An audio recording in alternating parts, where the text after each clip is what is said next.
from the genetics point of view, we have covered the biomolecules chapter and principles of inheritance.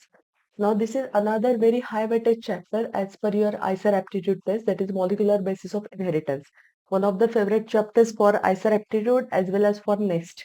So, foundationally, I purposefully divided this chapter into a three parts. So, we'll cover this chapter in three parts. So, first part will be about how genetics has revealed. Secondly, in the second and third lecture, we will talk about the central dogma and how it works. So, as we are already aware that DNA is a basis of the inheritance of all the genetic information or the cellular information in the form of the genetic code that is encoded on the DNA strands. So, DNA, it's already you're aware that it is a polynucleotide structure which contains the nitrogen bases, pentose sugar, that is deoxyribose for the DNA and ribose sugar for RNA and phosphate group. So nucleotide is a basic unit for making the DNA strand. So when it comes to the size of the DNA, that varies from organism to organism. So because the need of the to perform the particular cellular function varies from each organism. So the more complex the organism, the more information it has to store in terms of the various genes that it can encode. So if we can see as an example, the bacteriophage, that is nothing but the viruses which infect the bacterial cells. They have in terms of if we talk in terms of the base pair, they have around 48,000 base pairs of the DNA in them.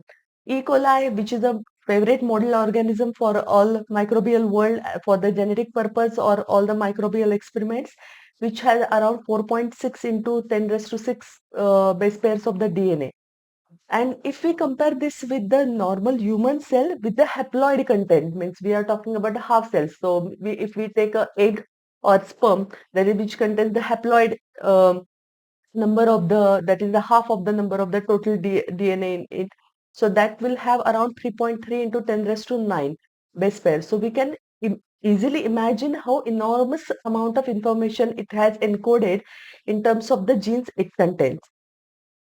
So, in the biomolecules chapter, we have already taken a look how DNA is actually structured. It has this is just a refreshment part for what we have already learned. So, polynucleotide structure contains the nitrogen bases, which are either purines or pyrimidines, two kinds of a structure. So, these are cyclic, heterocyclic nitrogenous compounds. So, purines, two types of purines we have, that is adenine, guanine. And pyrimidines, three types of pyrimidines will be there: cytosine, uracil, thymine. Uracil is present only in case of the RNA and thymine is present in case of the DNA. Nucleus, then if we want to see the structural arrangement, there are two moieties that we have to consider, that is nucleoside and nucleotide.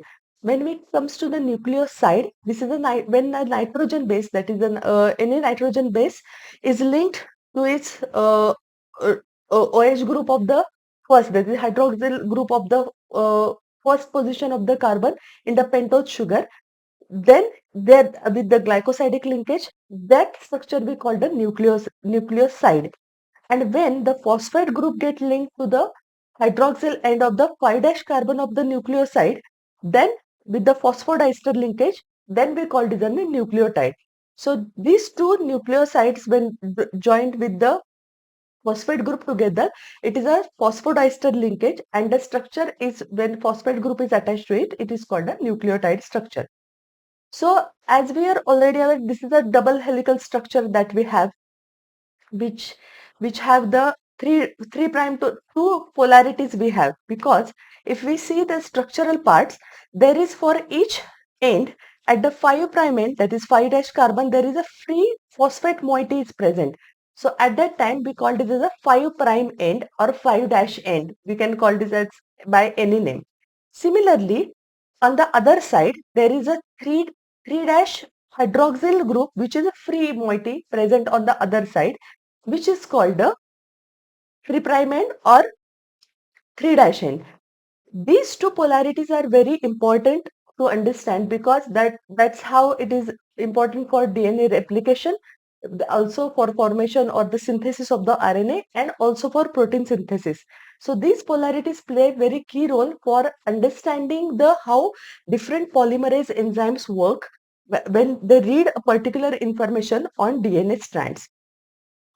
When it comes to RNA, there is a few significant differences that it has than that of the DNA, that it also have a nitrogen basis in it. However, uracil is always found replace thymine. Thymine, the another name of the thymine or the chemical name of the thymine is 5-methyl-uracil, is nothing but the thymine, and the only uracil which do not have 5-methyl group is what is present in case of the RNA. Also, the sugar is different. That is, the every nucleotide residue have additional hydroxyl group which is present at the 2' position to the ribose sugar. These are the two key differences between the DNA and RNA structure. So when it comes to the discovery part of the DNA and RNA, few important discoveries play very important role to reveal the structure, how this all genetic information is passing from the DNA to the protein synthesis. So one of the key discoveries is done by the Frederick Mischer in 1869. At that time, he identified there is some acidic kind of a substance which is present in the nucleus, which can be a DNA and which is acidic in nature. So at that time, he named it as a nuclein, because at that time the DNA structure or the total understanding is not very well known. However, the nature of the substance is revealed by Frederick Mischer. After that, very important discovery is made by Erwin Chegarov. He proposed the double helical structure of the DNA. At that time, it is at the proposal level, and he proposed that there is a ratio between the adenine and thymine and guanine and cytosine. It's constant and equal. How it is pairing and everything, this is a proposed structure which is done by the Chegarov rule, which is also known as the Chegarov rule. Based on Chegarov's understanding and the X-ray diffraction data obtained by Maurice Wilkin and Rosalind Franklin, James Watson and Francis Crick proposed and actually gave the model of the famous structure that we know now for the DNA's double helical structure is revealed by these two scientists, for which they got the Nobel Prize. And after the discovery of the double helical structure, soon Francis Crick is also proposed the central dogma of molecular biology, where we understand that there is a nucleus which contains the DNA. DNA gets replicated. After that, from the DNA, by the process of the transcription, the RNA is formed, which contains the amino acid sequence for the protein to be formed. So RNA is transferred into the cytoplasmic environment in the cell, and with the use of other entities such as ribosomes and other RNA structures, it is finally translated in the form of the protein. So this is what we call the central dogma of molecular biology, that DNA is transcribed into the RNA and RNA is translated into the protein. This important discovery is done by Francis Crick. Apart from that, one of the this is the central structure that plays a very important role and can be universally true. However, there is a very important exception is discovered by Howard Temin and David Baltimore, that is the discovery of the reverse transcriptase, which is happening in case of the retroviruses. So we are already aware that the viruses have either DNA or RNA as their genetic material. So if the RNA is as a starting material to start for a virus to grow inside, it has to have converted that RNA, firstly that information, into a complementary DNA, that is a cDNA, which is happened only by the presence of the reverse transcriptase enzyme. So this particular reverse direction is done in case of the retroviruses.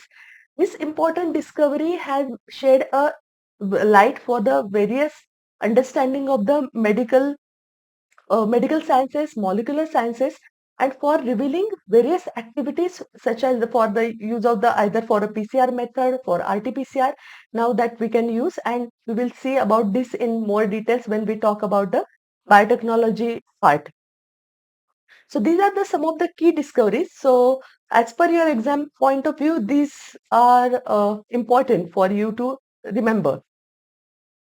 So when we see a double helical structure of the DNA, some of the important characteristics that it has, that it is a double helical structure. That means there are two strands of a DNA which are crisscrossing with each other to form the particular helical structure. These two molecules, these two strands are made up of the polynucleotide chains which have the backbone of the sugar and phosphate, and there are the nitrogen bases which are present in the inward position, that is present in the inside part. Second important characteristic, that they have the anti-parallel in nature. So that means there is one, when we learn about the polarity, say one group have the phosphate moiety, that is 5 prime end at one position, then the other chain will have the phosphate moiety at the opposite strand at the opposite direction. That is what we call the anti-parallel. So one strand will have polarity of 5 prime to 3 prime, and another strand will have the polarity of the 3 prime to 5 prime. That is how we call the antipolarity structure. Then apart from the phosphodiester bond which is present between the two nucleotides, the hydrogen bond present on one strand get formed, the nitrogen between the nitrogen bases, the hydrogen bonding is get formed. So we already aware that purines are always paired with pyrimidines. So that way the ratio between the purines and pyrimidines can remain always a constant. So if we consider this, the the nitrogen base A, that is adenine, form the double hydrogen bond with thymine, that is A is always paired with T, and C form that is the cytosine, form the 3 hydrogen bond with guanine, that is C always paired with G with 3 hydrogen bond. Presence of this hydrogen bond give additional stability to whole helical structure apart from the phosphodiester bond. So, and this coiling of the bond or the helical strand formation is majoritarily present in the right hand fashion. So it is a right-handed staircase like circular staircase like structure which have the around in for the each turn there will be around 10 rough base pairs we can form in between. So each pitch or the presence, the whole this distance between the one helix is what we call the pitch, will have around 3.4 nanometer in length. So 0.34 nanometers distance is present between the each base pair. This is the basic understanding of what we call the DNA helix. However, when we say the DNA helix, it is not the only part which is present in terms of the chromosome. So we already know that chromosome is made up of the chromatins, and chromatins are the nothing but the DNA threads. This is a generalized information that we see. However, when we see in detail, it's a package thing. Why? If we say a double helical structure in normal mammalian cell, it has the total number of the, if we multiply the total number of the distance between the consecutive base pair to the total number of the base pair, that comes around 2.2 meters. So we can imagine how big that DNA thread can be, and it should be very well packed inside the nucleus, which have the diameter of around 10 raised to minus 6. So if this is a case, how tightly it should be get packed, so that requires some other molecules which can play important role for making this whole packaging of the DNA inside the nucleus. So we have two types of cellular system. One is a prokaryotic, another is eukaryotic. In case of the prokaryotic, as we know, it is a very primitive kind of a structure and it do not have any nucleus. That means its DNA is present in the cytoplasmic environment. Though this is a case, we cannot say that it is just roam around, that DNA is just floating everywhere in the prokaryotic cytoplasm. This is not the case. It is just located in some region, that is what we call the nucleoid. But the DNA is have the, because of presence of the phosphate group, it has a negative charge on it. So some positive kind of a proteins are held together in case of the prokaryotic environment, which we call the nucleoid, which are the non-histone proteins. These are not histone protein in case of the prokaryotic structure. In case of eukaryotic structure, it is more complex and more work has related with the DNA, and the packaging should be inside the very small nuclear structure. At that time, positively charged basic proteins, which are known as the histones, which are rich with the two kinds of amino acids, lysine and arginine, which have the positive charge, because if you remember the what we have learned in the biomolecule chapter, that all amino acids have their side chains, which is defined by their R group, and they give the particular characteristic to that particular amino acid, whether it will be the acidic in nature, basic in nature, which have the charges will be different, or aromatic in nature. So lysine and arginine are basic in nature, and they are positively charged amino acid, which are richly present in the histones. So histones and DNA help to make this packaging, because negatively charged DNA is wrap around the positively charged histone molecules. That way it nullifies its total charge, positive things attract, and they can make it more compact. Let's see this structure in more detail. When scientists try to understand the structure of this histone protein, when they observed under the electronic microscope, what they have seen, they see the dot and the string-like structure like this. So this is more or feel like a beads beads are woven inside the string. So this kind of a structure is observed. So if we can focus on this particular part, the string is nothing but the DNA, and the dots were revealed as these are the octomers. Octomers of the histones. So because when we say octamer, we are talking about the 8 molecules. So different molecules of the histones come together to form histone octomers. So if we want to define this particular part, the first important terminology is nucleosome. So when we say nucleosome, this is a negatively charged DNA when wrapped around positively charged histone octomers. Then we called it, the total structure is referred as a nucleosome. So when we say octomer, there are four different kinds of histone molecules are present in that particular octamer, which are always present in the pair form. That's how the 8 molecules are there. So these are the H2A, then H3, H2B, and H4. These 4 molecules togetherly make the histone octamer, and the negatively charged DNA is wrapped around them.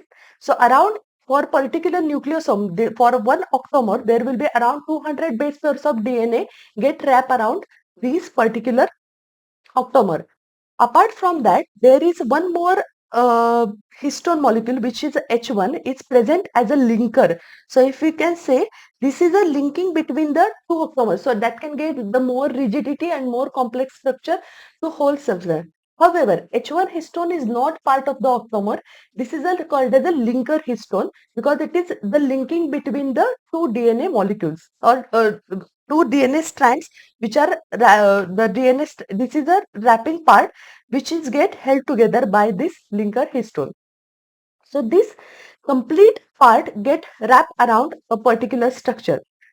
Apart from that, these are the histone molecules. There are some non-histone components are also present in between the two histone molecules also.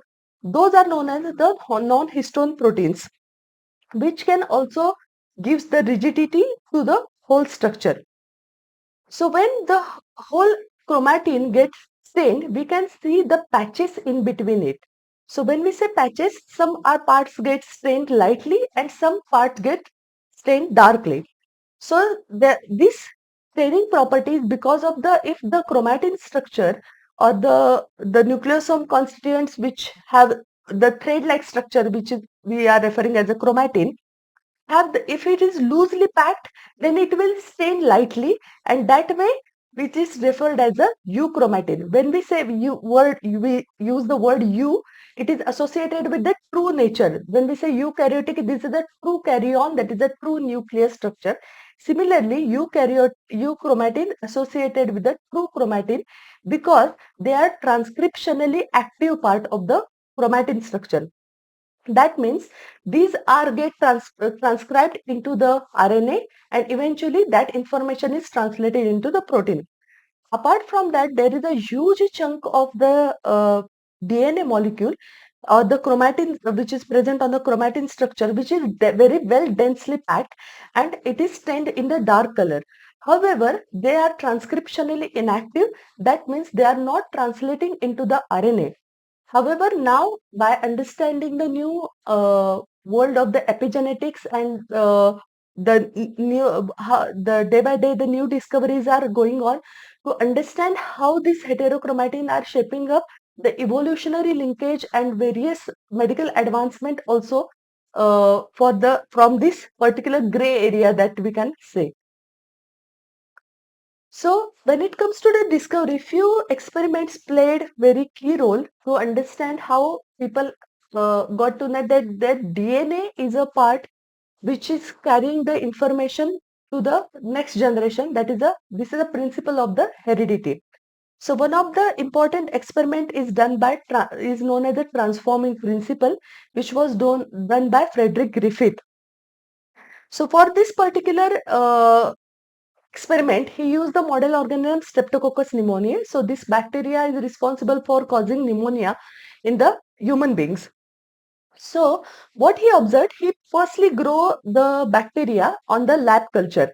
So on the plates, though this is a pure culture, he observed the two types of colonies are present on the growth medium.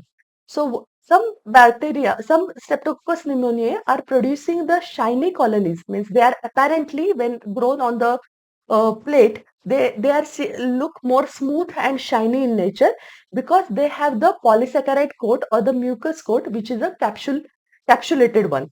So he named those particular organism as a smooth strain, that is a H strain. On the other hand, there are some colonies which are not shiny in nature, they are rough in look than the other one, which are more not very uniform. Such colonies or the such strain is known as a rough strain. So strain is nothing but the variant of the same bacterial species that we are talking about. That is what we refer as a strain. So two strains are there. One is a S strain and another is a R strain. So what he did, firstly he did a series of experiment. In the first experiment, what he did, the rough strain there is firstly injected into the mice and see whether the mice is being alive or dead. So he observed that mouse is being alive. After that, what he did the smooth strain is then injected into the mice and he observed that mouse has died. Then in the third experiment, what he did, he heat killed the smooth strain.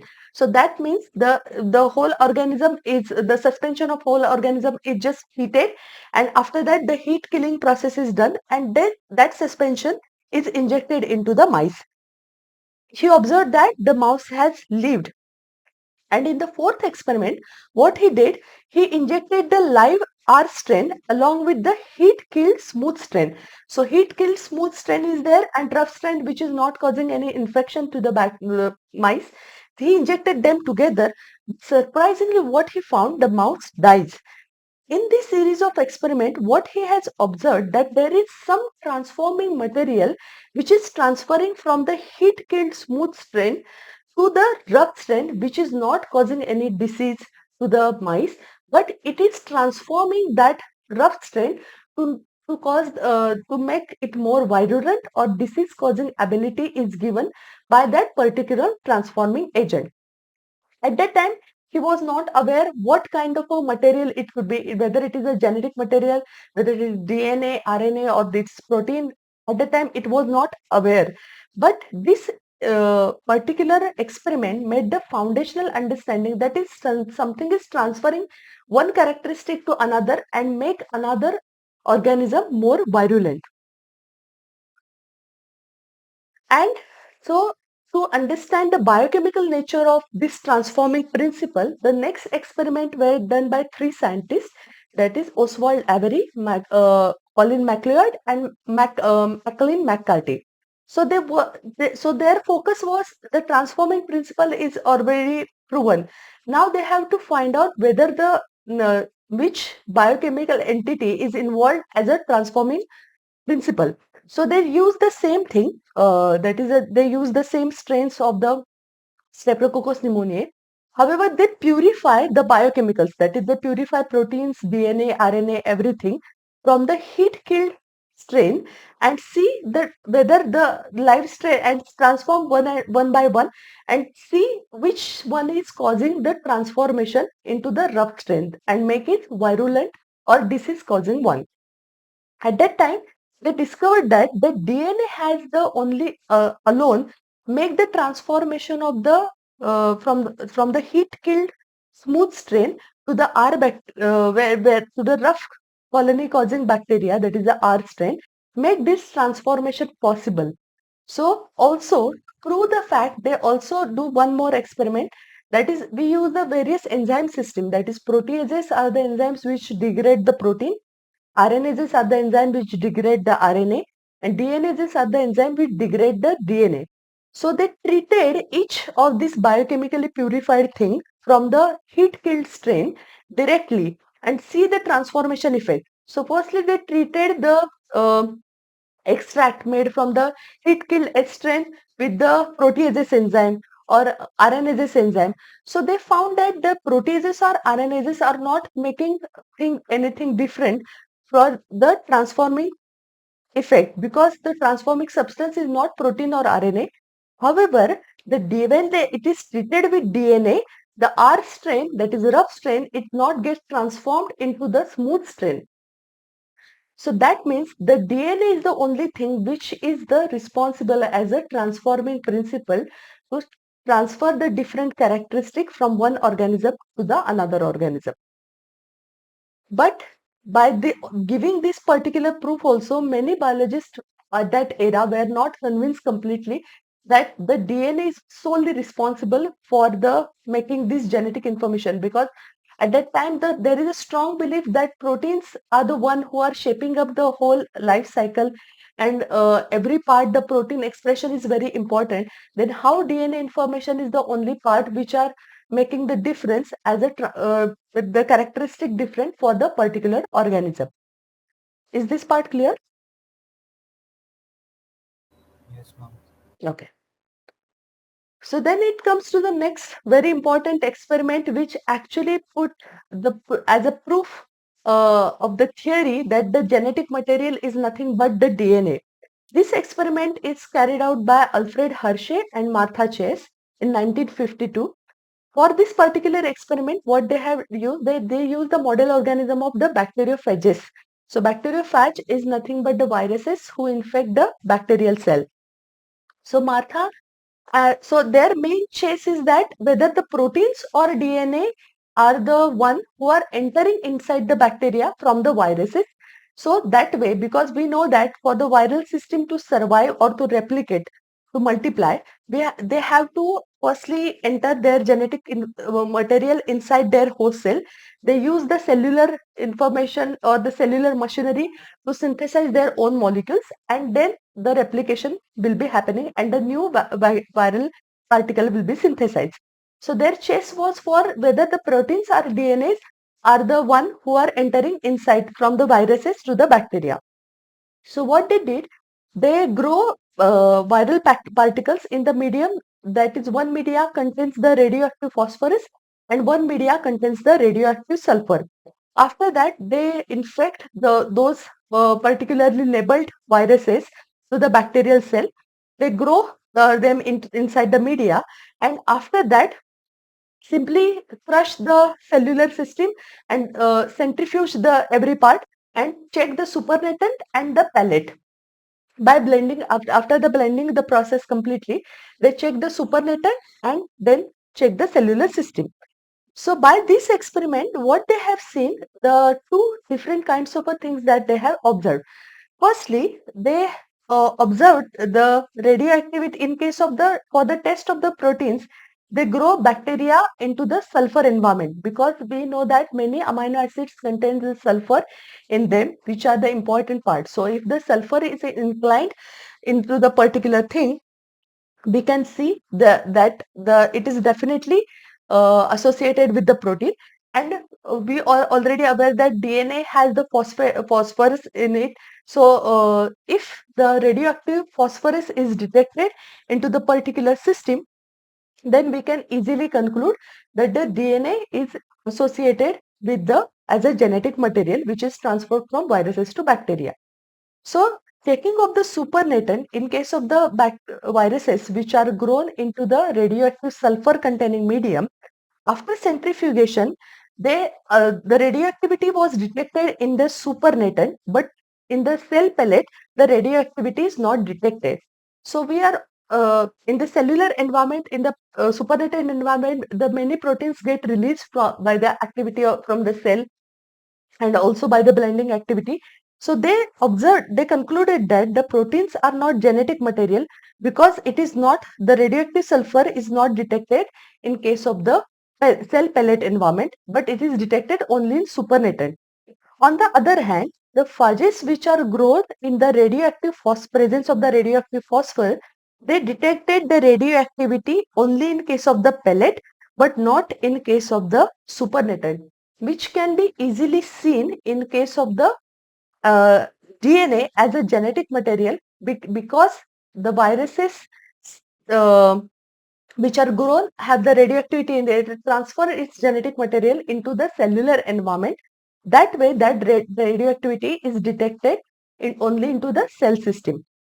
So this is one more easily understanding explanation that we can see for this particular experiment. So the phage labeled with the radioactive sulfur and phage labeled with the radioactive phosphorus.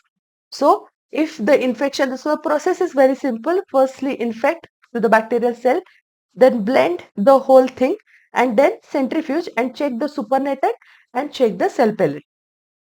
So because of this experiment, this is a very clear-cut indication that radioactivity is associated only with the phosphorus uh, because phosphorus is a part of the DNA structure and it is only detected in the cellular environment. That way, people has concluded that yes, the genetic material is nothing but the DNA. So, we are already aware that DNA and RNA can both are the nucleic acids and that they both can work as a genetic material. However, when we say a genetic material, it has to have fulfill few criteria. So first criteria it should have the ability to replicate, which is very important. That way the copies will be made for the genetic engineer. So the self replication is very much important. Second important characteristic, it should be stable chemically and structurally. Because just imagine if the genetic material can change constantly, it can easily affect the total protein structure and total behavior of organism. So that is not one which can very good property for the living being to have. So the genetic material should be stable chemically and structurally. Thirdly, it should be have the mutation. It can have the mutations, but the rate should be slower because the slow mutation will be eventually acquire the various evolutionary characteristic because mutation can make changes into the DNA nucleotide sequence which can easily affect the protein structure. But this process should be slow and of course this can happen but the slower rate will be associated with the as per important for the evolutionary point of view also. And third important and most important characteristic, it should express in the form of Mendelian characteristic. So the Mendelian characteristics that we have seen already in the earlier chapter, that it have in terms of the alleles, the two characters are one is inherited from father, one is inherited from mother. There is it can be get segregated in terms of the allelic combination. It can be independently expressed. The various combinations can be possible. These all the observations that Mendel has seen in case of the in terms of the traits of the organism, these all should be acquired by the genetic material. So these are the four important characteristics which should be fulfilled by any genetic material, that should be DNA or RNA. So if we compare all these characteristics between the DNA and RNA, we can see some of the key differences that how we can we see the superiority of the DNA as a genetic material over the RNA. Firstly, the replication ability that we have already discussed, that it has the DNA is one which can be replicated very easily and it is also responsible for synthesis of the RNA material. Secondly, The rate of the mutation is very slow in case of the DNA. However, the rate of the mutation is very higher in case of the RNA. Because also RNA is very reactive in nature, because there is an additional of presence of the hydroxyl group which is present at the 2' position that we have seen earlier. Because of this particular thing, this is very RNA is very reactive and very easily degradable. These two characteristics make it very sensitive as a in terms of the genetic material. Also, it can be catalytically active. So we also seen in case of the enzyme part of the biomolecules chapter that the many RNA molecules can work as a ribozymes. That is the enzyme. They have the ability to catalyze the particular process. So they are catalytic in nature because of their labile structure, their degradation, easily degradable ability, and their reactive nature. The RNA are much more sensitive as a genetic material than that of the DNA, which have the much more rigid structure than that of the as compared with RNA. The DNA is very less reactive than that of the RNA. So that way DNA is chosen as more better genetic material than that of the RNA. Also, in case of the, if we compare them in terms of the various criteria, as the presence of the nitrogen bases, the presence of the thymine is more stable and give the additional stability to DNA. However, the uracil is present in case of the RNA, which is less stable than that of the thymine. Rate of the mutation is very higher in case of the RNA. So that's how we can see the RNA viruses are very fastly mutating and that evolve very faster.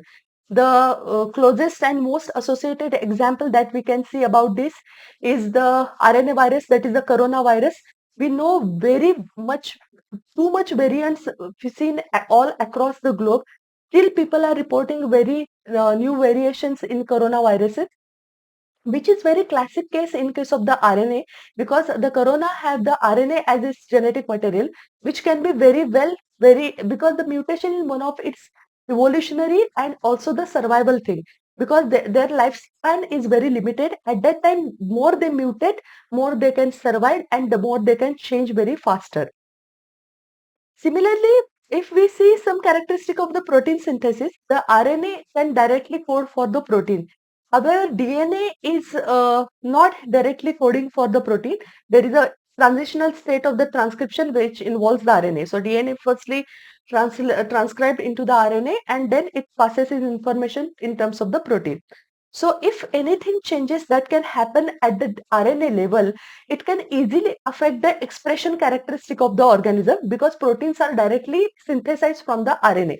So that way also the choosing of the DNA or the changes in the DNA cannot directly affect at the immediate part at the expression character of the organism. Stability wise also DNA is much more stable structurally and chemically also than that of the RNA. So that way the DNA is much more genetic material than that of the RNA. But if we want to transmit the genetic information in terms of the expression, the RNA is much more better because it can easily translate its information directly, because it does not involve any other step. The RNA will be directly translated into the protein. So in terms of the transmission of the genetic information, RNA is a better. And in terms of the stability and the structural integrity, DNA is much more better as a genetic material. Is this part clear? Clear, ma'am. Okay. So let's solve few questions based on this particular part that we have discussed right now. So I will flash the question and let me know your answer. So here is your first question.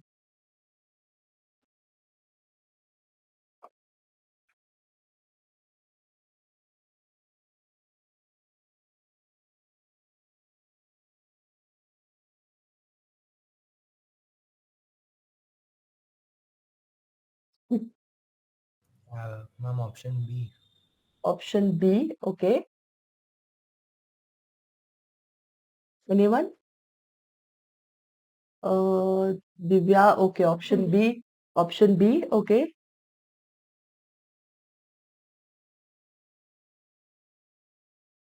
Nidhi? Ma'am, I said option B. Oh, okay. Sorry, I didn't get in. Okay. So we are talking about the final proof of the DNA as genetic material came from the experiment of. Because if we are saying Avery-MacLeod and McCarty, they choose the biochemical nature. However, many people are disagree with their beliefs. So the much more concrete proof is given by Hershey and Chase experiment, that is bacteriophage experiment that we had. It is a concrete proof between the DNA and protein because the radioactivity was easily detected, and at that time the structure is already revealed, and Hershey and Chase experiment is the one of the final proof that the DNA is the genetic material. So option A will be the correct one. Next.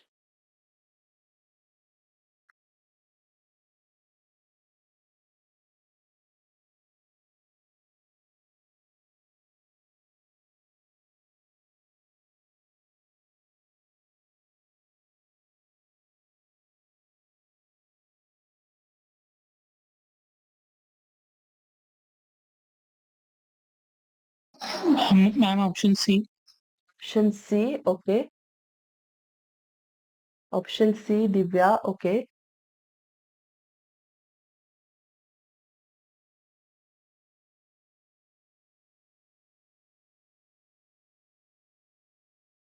Danish, Ma'am, I think B. Chargaff's rule. Chargaff's rule, okay. Okay, so we want to find out which is not applicable for RNA. So two things we are Chargaff's rule and complementary base pairing. So complementary base pairing, though we know the RNA are single stranded structure, their synthesis is based on the complementary nature itself. So complementary base pairing can be very important for its synthesis, means formation is only based on the complementary base pairing only. So this is very important and this is applicable for RNA. Chargaff's rule is associated with the double helical structure, which is definitely not part of the RNA thing. So Chargaff's rule is not applicable for RNA structure. It is only applicable for the DNA structure. So option B is the correct one. Next.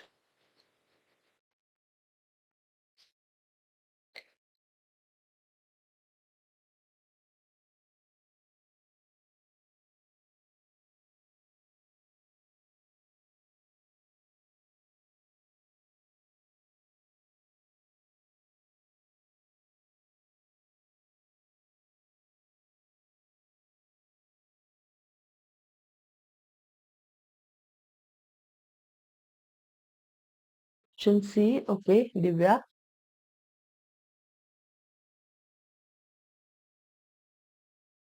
All are Yes, agree? ma'am, C. Yes, option C is the correct one.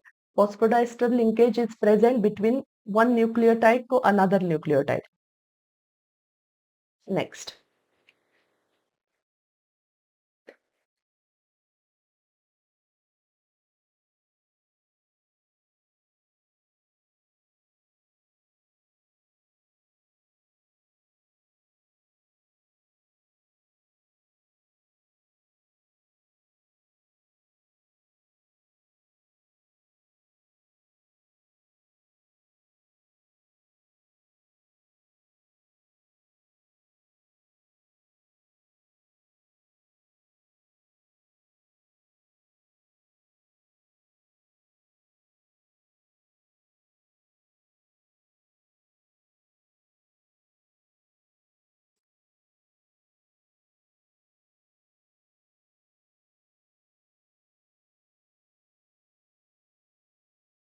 Option D, Divya. Okay.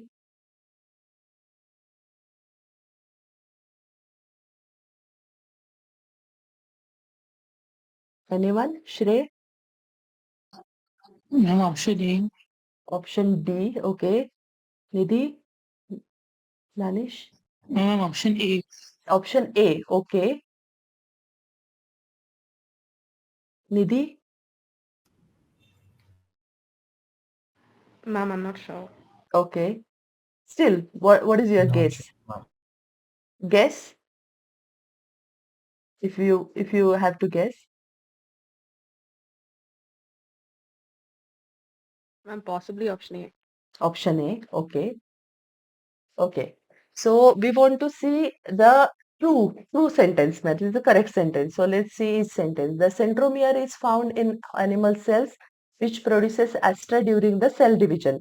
So centromere is found in the animal cell is the correct thing, but it does not produces ester during the cell division because centrosome produces ester during the cell division, right? The centrosomes get separated.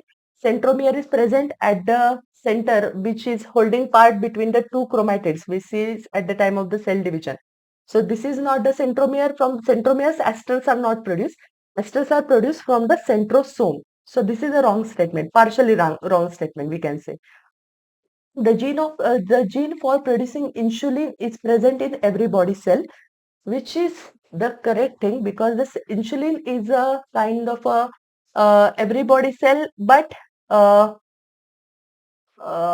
associated. But this is also a partially wrong thing that we can say definitely particular. But if we the using the word particular entity, the question is about the particular entity. So here we are talking about a particular system associated. So the gene of the producing insulin is present in every body cell of that particular entity is the, we can say, a correct, because insulin is produced by the particular body part. Nucleosome is formed of the nucleotides. This is a questionable thing, definitely, because nucleosome is formed from the histones and the DNA structure. So this is the collective structure. That is what we call the nucleosome. So only nucleotides are the part of the DNA. So that is not the correct thing. And the DNA consists of the core of the 8 histones can be also be wrong. The DNA is made up of the nucleotides. So basic unit is the nucleotides. The core of the histones and the DNA structure together they form the nucleosomes. So that way we can see it is a together part of the chromatids at the core part. But for the DNA core, the 8 histone molecules is not present as its core. So A, C, D can be definitely wrong thing. B can be questionable because this is a part. This is one of the question that is asked in the examination. So definitely in the genetic point of view, we can definitely eliminate option A, C, D. Definitely, B can be questionable. For the some questions, you can get this kind of a arguing element because we know the insulin is produced in a particular body part. That is what we have already learned. It is not produced in every body cell.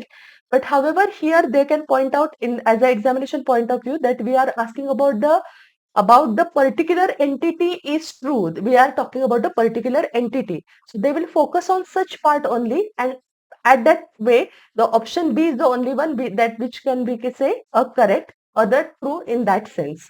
Okay, so option B will be the correct one for this. Excuse me, ma'am. Yeah. Ma'am, I didn't understand how insulin is present in every body cell. No, that's what I'm saying. It is not present in every body cell. That is the correct one. That is what we understand that is the correct one. But here, what they have asked in a question, which of the following statement about the particular entity is true? So here they are talking about just a gene, and that way the insulin production is happening in not in all the body cells. Every body cell is the incorrect part. That is the correct one.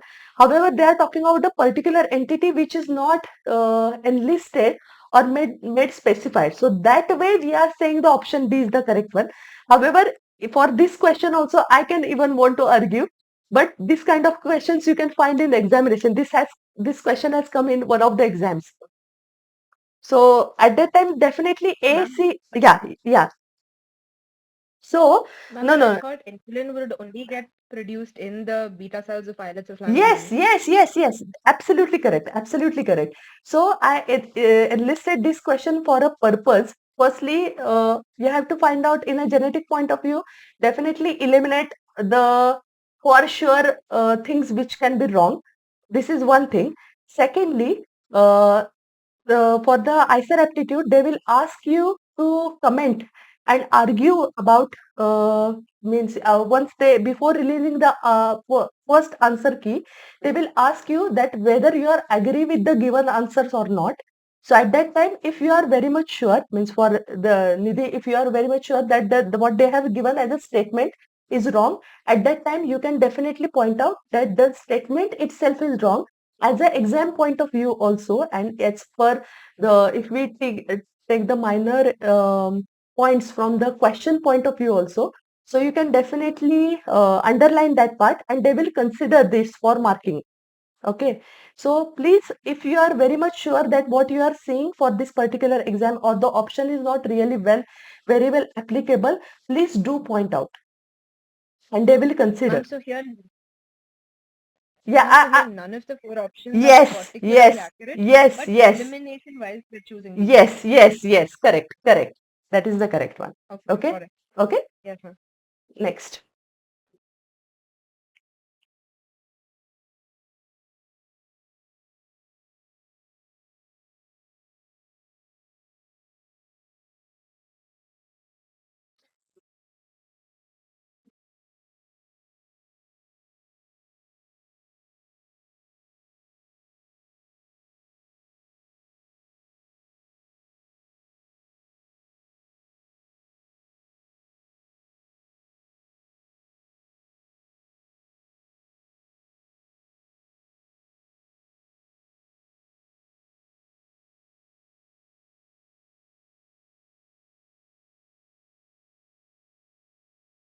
Ma'am, option D. Option D, okay.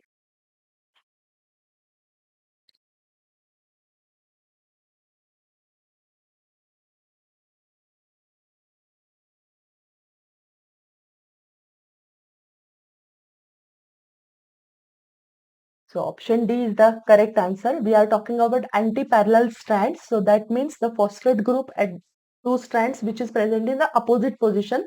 That is the opposite pole. So here the opposite poles, the 3' and 5' end that we have discussed in the earlier. So one strand, the 5' end have the free phosphate group which is present on the one position of the strand. Exactly for the second strand, it is present on the opposite position. So that way it is anti-parallel in nature. Next.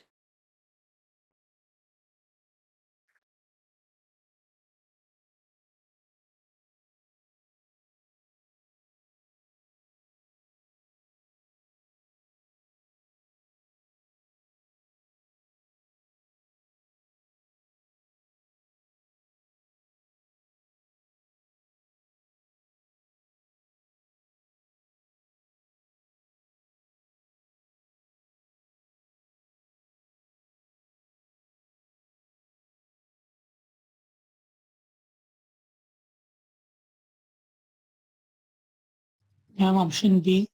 Option B. Okay. Danish? Yes, ma'am, B. Yes. Prokaryotic genetic material is circular DNA without histones. They have other kind of a positively charged proteins in it, but those are not histones. Next.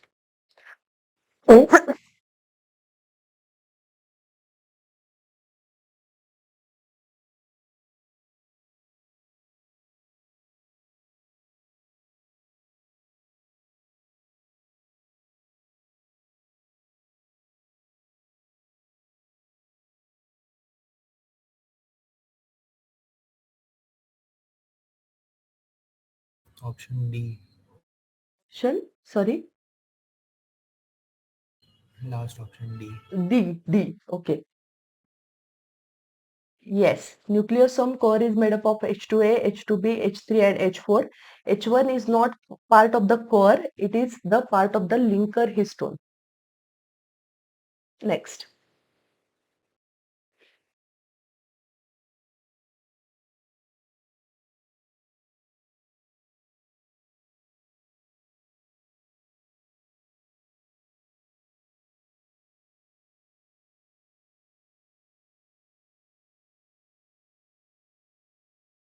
Option A. Divya. Yes.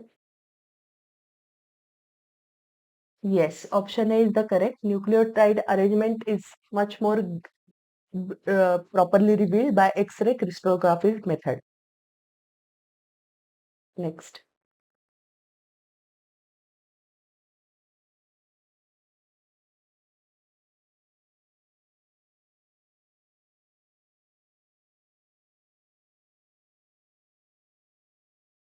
Ma'am, option B. Option B, nucleosome. Yes, correct. Octomer with the DNA form the nucleosome. Last. Oh,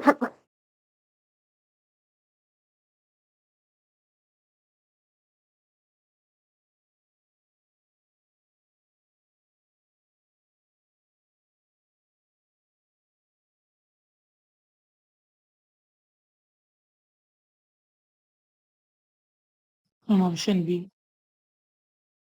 yes, option B is the correct one because the two strands are anti-parallel with the opposite polarity of 5 prime to 3 prime and 3 prime to 5 prime, which is the correct. So we were discussing about the replication is a semi-conservative DNA replication. That means the parental strand from the DNA is retained. One strand which from the parental origin is retained in the newly formed DNA strands, and one newly synthesized strand will be there. That way it is called a semi-conservative DNA replication. So in the Meselson-Stahl experiment, what they have done, they choose the E. coli as the model organism, and at that time, firstly they use the N15. N15 is not a radioactive isotope. This is a heavy isotope of the nitrogen. So they use the N15 containing medium and they grow the culture of the E. coli. What is the main characteristic of the E. coli? That it has the generation time of the 20 minutes, which is a very short time, so experiments can done more faster. And one generation, we can see the series of one generation in 20 minutes. So whole process will be completed in 20 minutes. So firstly, what they done, they grow the culture of the E. coli in N15 containing medium. So, and then the centrifuge using cesium chloride gradient ultracentrifugation. This is a very specific kind of a centrifugation process where the constituents get separated based on their densities, and they will check where the density gradient will be getting for that particular generation when as a starting culture, which is as a N15 containing medium. After that, they transfer the growth in the culture where it has contained the N14 containing medium. So this is another isotope which is a lighter than that of the N15 containing medium. After 20 minutes, they again replicated, they centrifuge the contents of the DNA content in it and see where the pellet is falling. They do this replication cycle many times. So after 20 minutes, then after 40 minutes, the growth will be same happening in the N14 containing medium from the starting culture of the N15 containing medium. What they have observed in the cesium chloride gradient centrifugation, N15 containing medium, the DNA with the N15 containing medium forms the pellet at the bottom because this is a heavy isotope.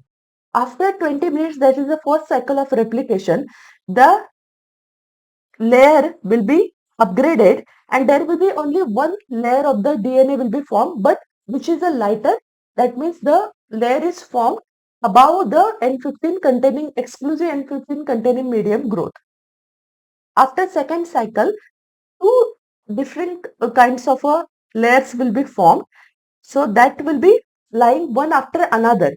So by looking at this particular pattern, they studied that what kind of a DNA is formed by this.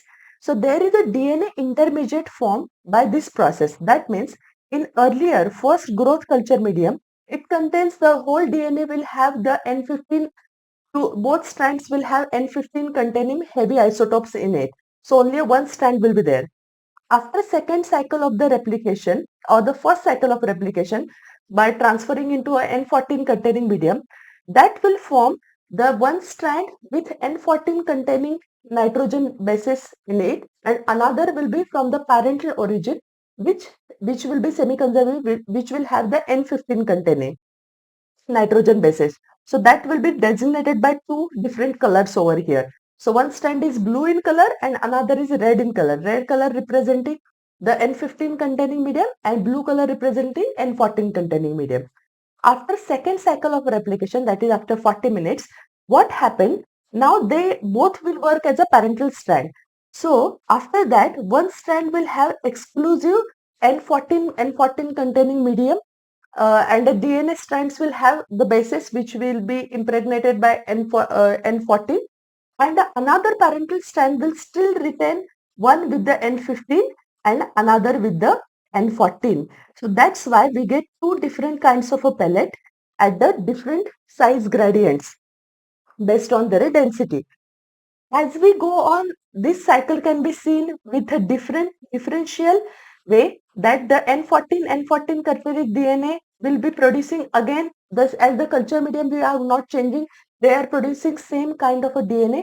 On the other hand, the other replicant will have still retained one N15 containing strand. So that will be still work as a parental strand and still go on from the next generation.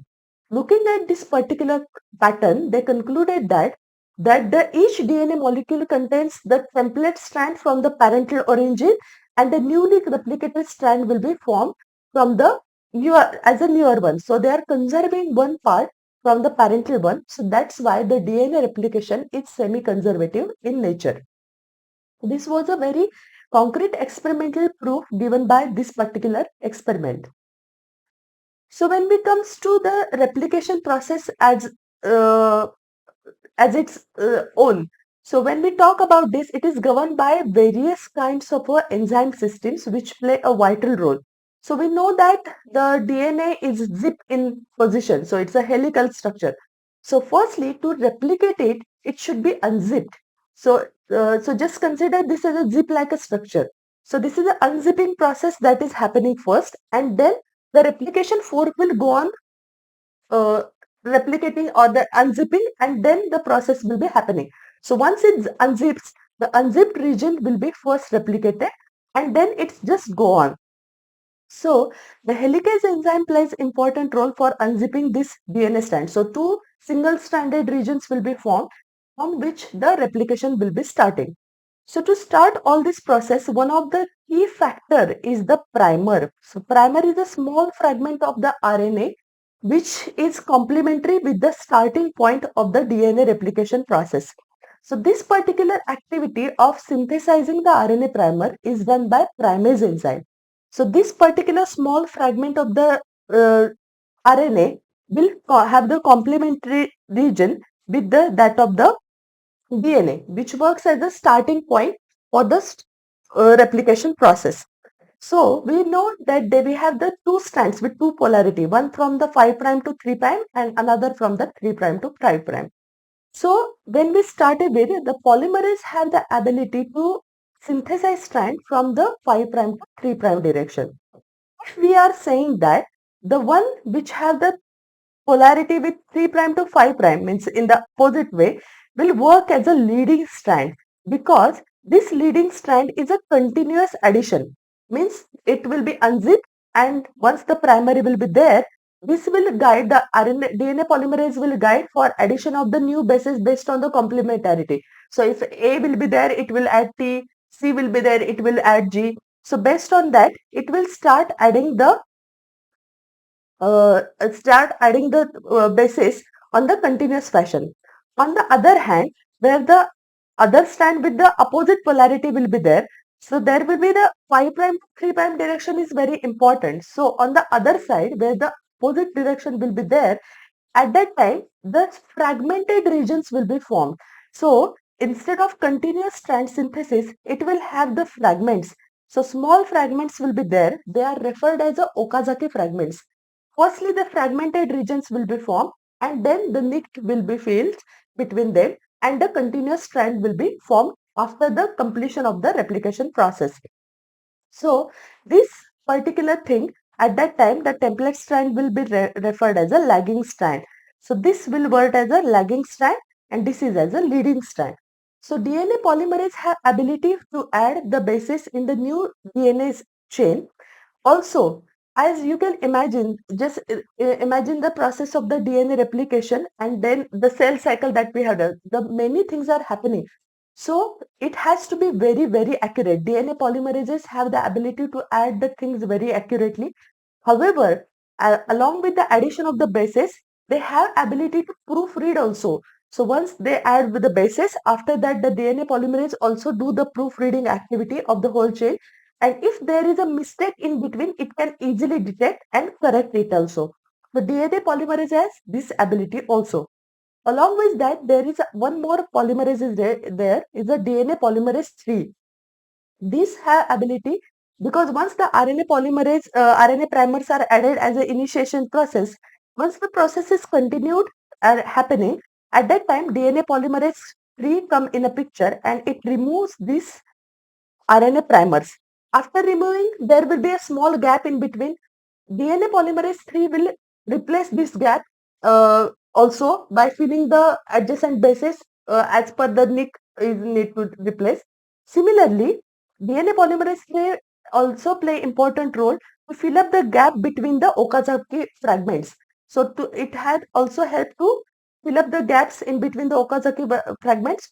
Also, it plays important role when there is a repairing mechanism comes into the picture. So if there is some kind of a mutations is detected by during the replication process, it can also do a proofreading work and repair the mismatch bases. So it's a double check that can happen during the RNA replication. That's why we can say the mutation rate in the DNA is very low because there is a double check happening by the DNA polymerases. Along with the polymerization process, they also conduct the proofreading processes. So after the completion of this replication part from the unzipped regions, the ligases play another important role which work as a final binding nicks between the DNA during the repair. So if there is some nicks are still remaining, the nicks will be filled by ligases. Ligases have this very nice ability that we use in the biotechnological part also, but they fill up the nicks in between the DNA strands whenever it is required. So after this process completed, unzipped regions should be rezipped. So they should be again turned into the supercoiled region. This supercoiling will be done by the enzyme gyrases. So the whole activity is governed by the immense checkout done by the different enzymatic systems, and the DNA replication will be taking place. After DNA replication, the next part that comes into the picture is the process of the transcription. That is the formation of the RNA from the DNA strand. One DNA strand. So only one DNA strand plays important role for the formation of the RNA because DNA dependent RNA polymerase, which is a RNA polymerization enzyme, have the ability to form the polymerization process only the single direction, that is from 5' to 3'. So all RNA have this direction wise when we talk about it, they have the polarity of the 5' to 3' direction. This is because of the catalyzation activity of the DNA dependent RNA polymerases. So complementarity process that is governed by for the formation of the new DNA strand, similar complementarity region or the formation process is governed for the formation of the RNA. The only change that can happen is uh, there is adenosine is complemented with the uracil instead of thymine, which is happening in case of the DNA. So when we talk about this, we know that the DNA has two strands with two polarities.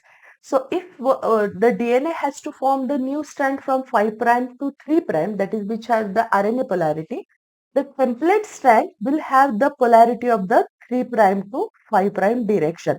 So this strand will work as a template strand, that is the reference strand from which the RNA synthesis will be happening.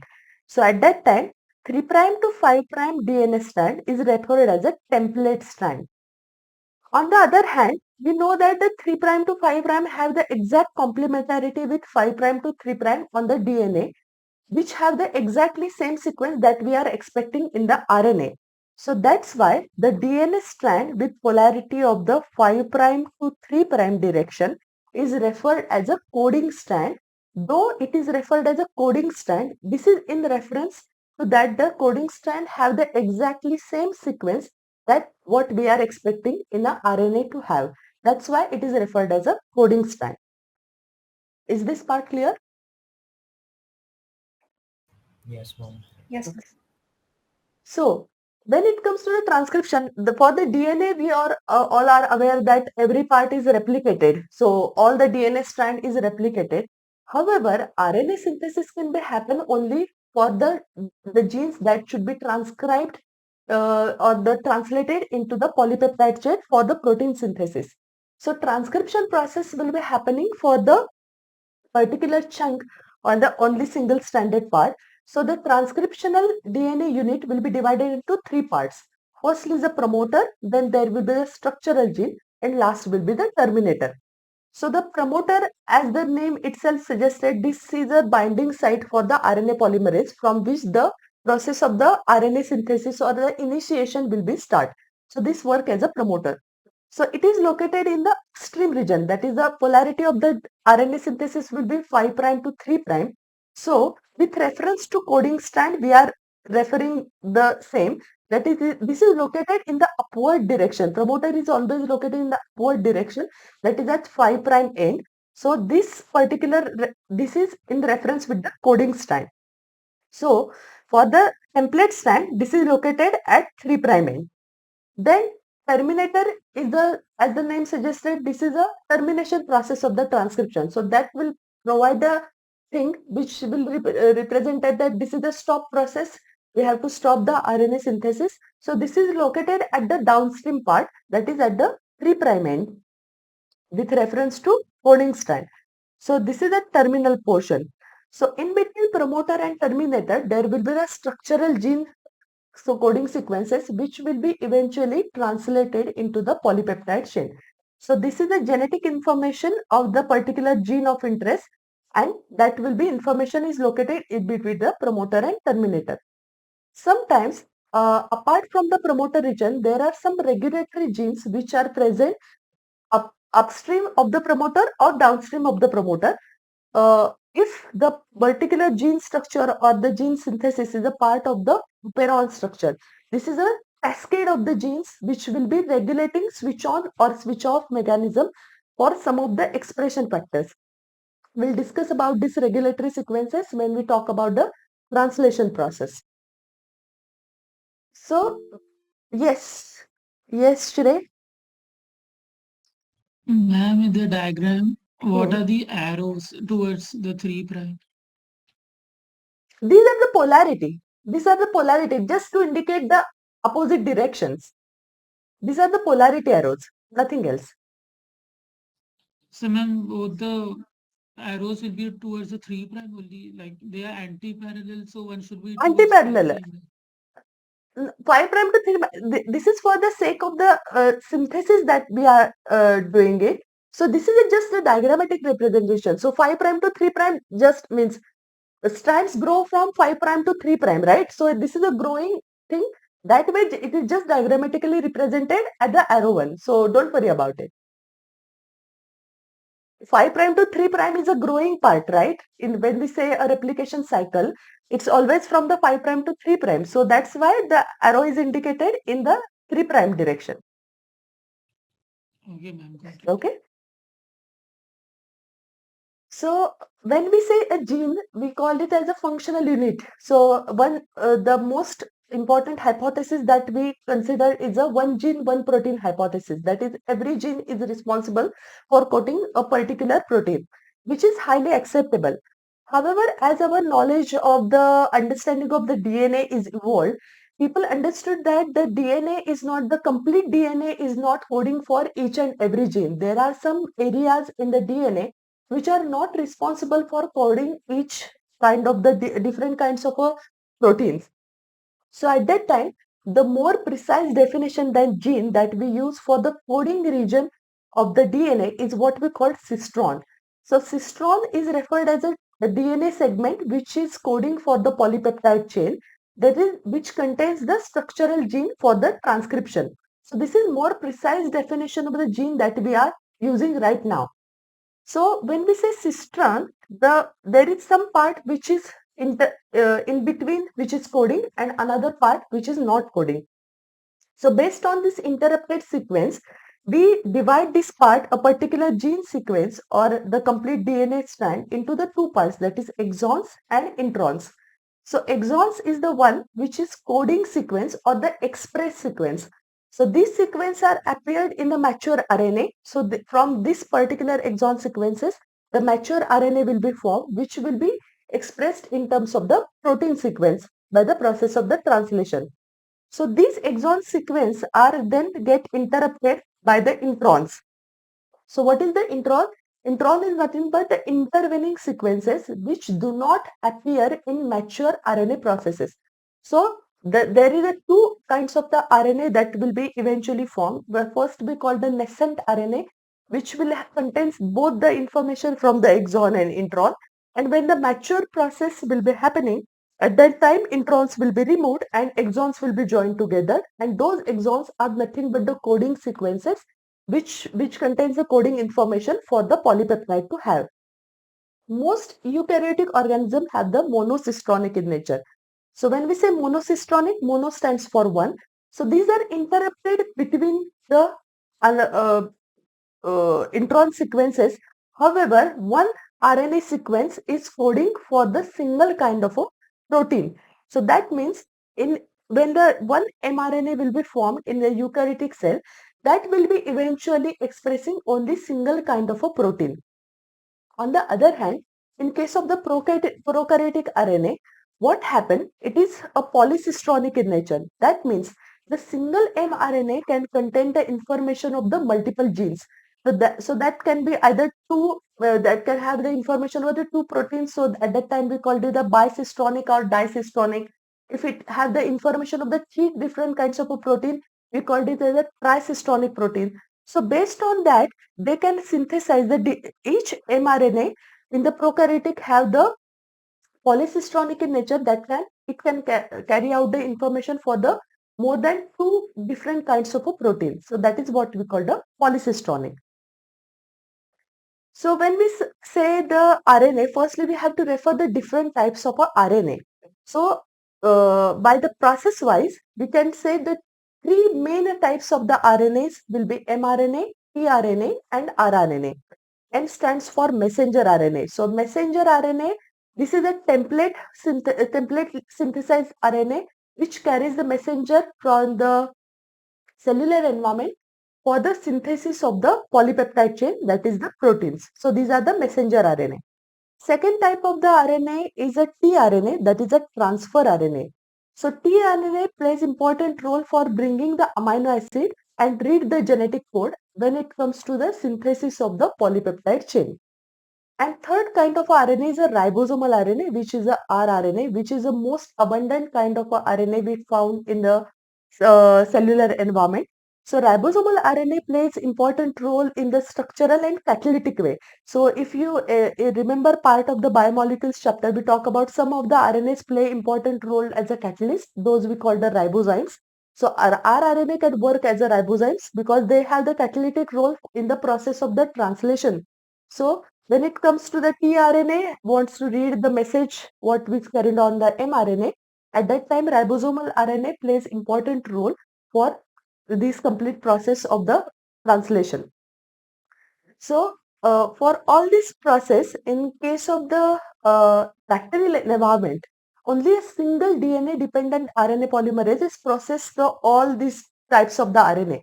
So single RNA polymerase play important role for synthesis of the all the three RNAs in case of the bacterial cell. Along with these three main types of the RNA, there are some other RNAs which play important role for the processing of the different mRNAs and work as a regulatory factor. So some of them I have enlisted here because sometimes in your even in your practice questions or even in some of the earlier papers, these kinds of questions are there. That is siRNA working on. So what is its functionality? So siRNA can work for the silencing of the gene expression. This is some of the higher kind of expressions system that we nowadays use for the many biotechnological applications. By understanding their role of the what they are working for the modification processes, they play very important role. Or there are some snRNAs which are the small nuclear RNAs which play important role for mRNA processing also. Then there are some small cytoplasmic RNA which are referred as a scRNA, which involved for the selection of the proteins for the export. So along with the genetic information, they play important role for many other activities which are regulatory activities and also for various catalytic activities. So, the process of the transcription is divided into three very small steps. First is what we call the initiation, then elongation and termination. So, initiation is that the DNA will be unzipped, then the template strand will be available for the synthesis. Then the RNA polymerase will indicate the initiation process at the promoter region. Then complementary bases will be added by the process of the elongation, how the DNA-dependent RNA polymerase will read the sequences on the template strand. And once the stop information or the stop codon will be hit, they will understand that this is the termination process and new RNA will be formed based on that information. This is a basic simple process. So RNA polymerase is only capable of the catalyzing the process of the elongation. So this is the main characteristic it has to add the complementary bases to form the newly synthesized strand. For along with that, two factors play important role as a association factors which can play the starting or the ending material for the process of the transcription. The initiation factor, these are the small proteinaceous factors which play important role. It's called the initiation factor is called the sigma factor. So sigma factor will along with promoter sequences, it can also bind at that particular region. So it can specify polymerase to initiate the process more smoothly. On the other hand, at the time of the termination process, there is another RNA polymerase which indicated by the another association factor is called a rho factor. This factor once come in the picture, RNA polymerase understand that yes, this will specify that the process of the RNA synthesis is completed and now RNA polymerase have to leave from that particular region. So these two factors can also play important role for the initiation and the termination process of the transcription. In case of the bacteria, we know that the generation time, we say in case of the E. coli is very small. That means the DNA replication process should be completed, the cell cycle should be completed and the two things should be separated. That can everything is happening, two newly cell form will be within 20 minutes. So if this is a process and along with that replication is not the only thing that is happening in case of the bacteria or the cell division. Along with that many other processes are happening simultaneously. So that means many things should be happen in hand. That means in case of the bacteria, transcription process won't wait for stopping of the process of the RNA.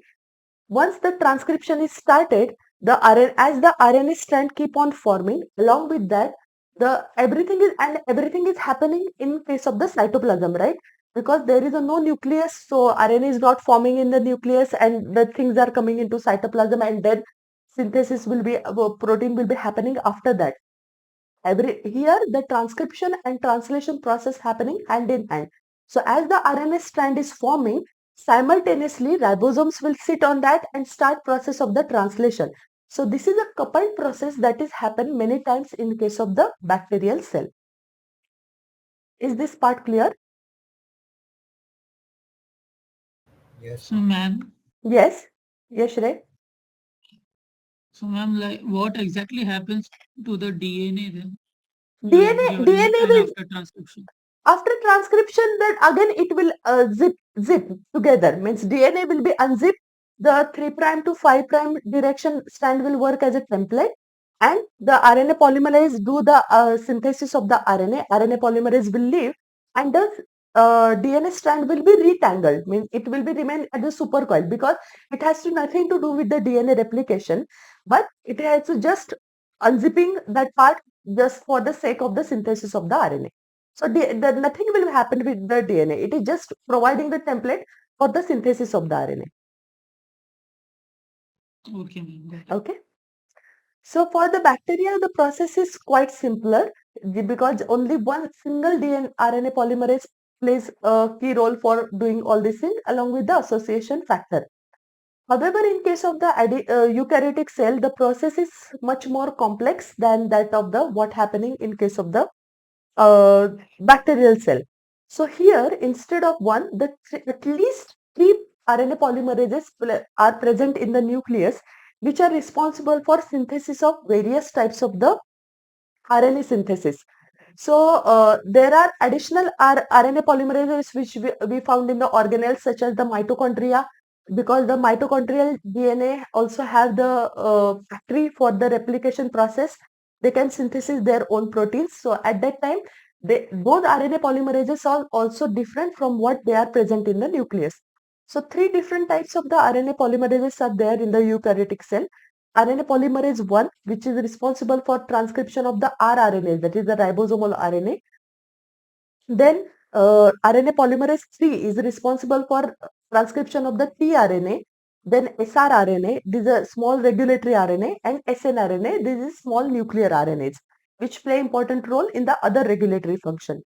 And RNA polymerase 2 plays important role for the transcription of the, this is the precursor mRNA. We see why we are talking about the precursor mRNA, because the formation of the mature mRNA is also a bit tricky process than that of the bacterial cell, or this is what we call the heterogeneous nuclear RNA, that is hnRNA.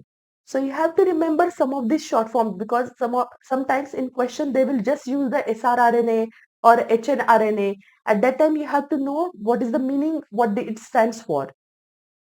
So three different kinds of RNA polymerase play important role for the synthesis of the different kinds of the RNA in case of the eukaryotic cell. So, primary transcript means the primary, when it comes to the DNA as a template, DNA will have the sequences for both exons and introns.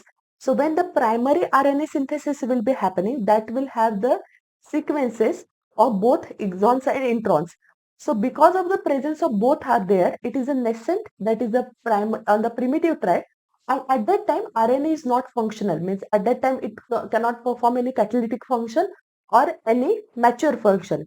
So for all this process, the process of the splicing comes into the picture to make the mature RNA from the nascent RNA. So what the process of the splicing involves? So the steps are same for the synthesis, same as that of the bacterial cell. So initiation will be there, then elongation will be there, and termination will be there. After that, the nascent mRNA will be formed, which contains the sequences of both introns and exons. So after that, this particular RNA is referred as a hnRNA, that is the heterogeneous RNA. So this heterogeneous RNA will undergo process of the splicing, where the introns are removed and the exons will be joined together. So this is the process of the removal of the introns. So this orange part is removed, which is represented as introns, will be removed, and then the exons will be joined together. And along with that, two more processes are there. One we call the capping. So in the 5' end of the RNA, there is a unusual nucleotide, that is, which is not a, this is a guanosine nucleotide. However, this is a methylated guanosine. So this is methyl guanosine triphosphate is added at the 5' end, which is a what we call the process called capping.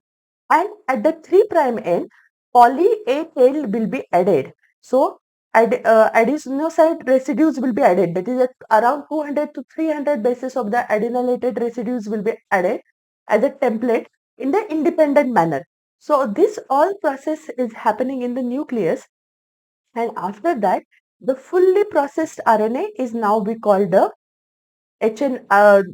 matured mRNA, which contains only the exon sequence, which is a coding sequences, then capped region of the methylguanosine triphosphate at 5' end and poly A tail at 3' end.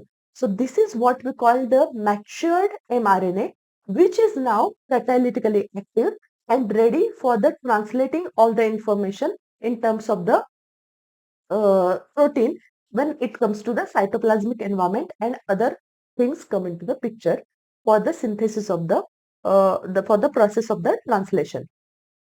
Is this part clear? Yes, ma'am. So after this, now it comes to the picture of the genetic code. That is, the genetic code is the basis for the synthesis of the process of the new polypeptide chain. So understanding just addition of the basis on the DNA strand is not enough. It is the information of the amino acids which play important role for the formation of the particular polypeptide. So, various scientists play important role for the some of the key discoveries. Like George Gamow, he proposed that there are only 20 amino acids that we found in case of the protein. Means we have many amino acids in nature. However, when it comes to protein synthesis, only 20 amino acids are there, and that should be formed from the combination of the 4 different bases. That is ATGC that will be there for the formation of the different combinations of the this. So if this is a case, that means that there are different kinds of a combination that can happen that to form this particular genetic code, which can be referred to amino acid sequence. So this permutation combination will lead to the, so if we are saying the 3 bases come together to form the codon for the one amino acid, so that means if we do the permutation combination by the 4 raised to 3 will generate the 64 codons. So that means there are more than one codon which can responsible for representing one amino acid. So that means there are many various combinations that can present by combination of these 4 bases which are responsible for coding 20 amino acids. After that, there is a chemical method for the synthesis of the RNA molecule is developed by Hargobind Khurana, who defines the homopolymer and copolymer process for the combination of the bases. So chemically, means in vitro process, this method was developed, and by which the genetic information of the genetic code is much more revealed very easily. Some cell-free systems were developed by Marshall Nirenberg, which are for the synthesis of, which can help for the understanding of our genetic code and how it is coding for different amino acids. So these are some of the key discoveries. So please take a look on this when you go through the notes one more time, because probability is low, but sometimes they ask about the particular discovery that they ask, and they ask which scientist is responsible for this particular discovery. So they will ask for example, the chemical method for synthesis of RNA molecule was developed by, and then they will give the option. So these are some of the key discoveries which play important role for the defining genetic code. So if you, yes, Shrey.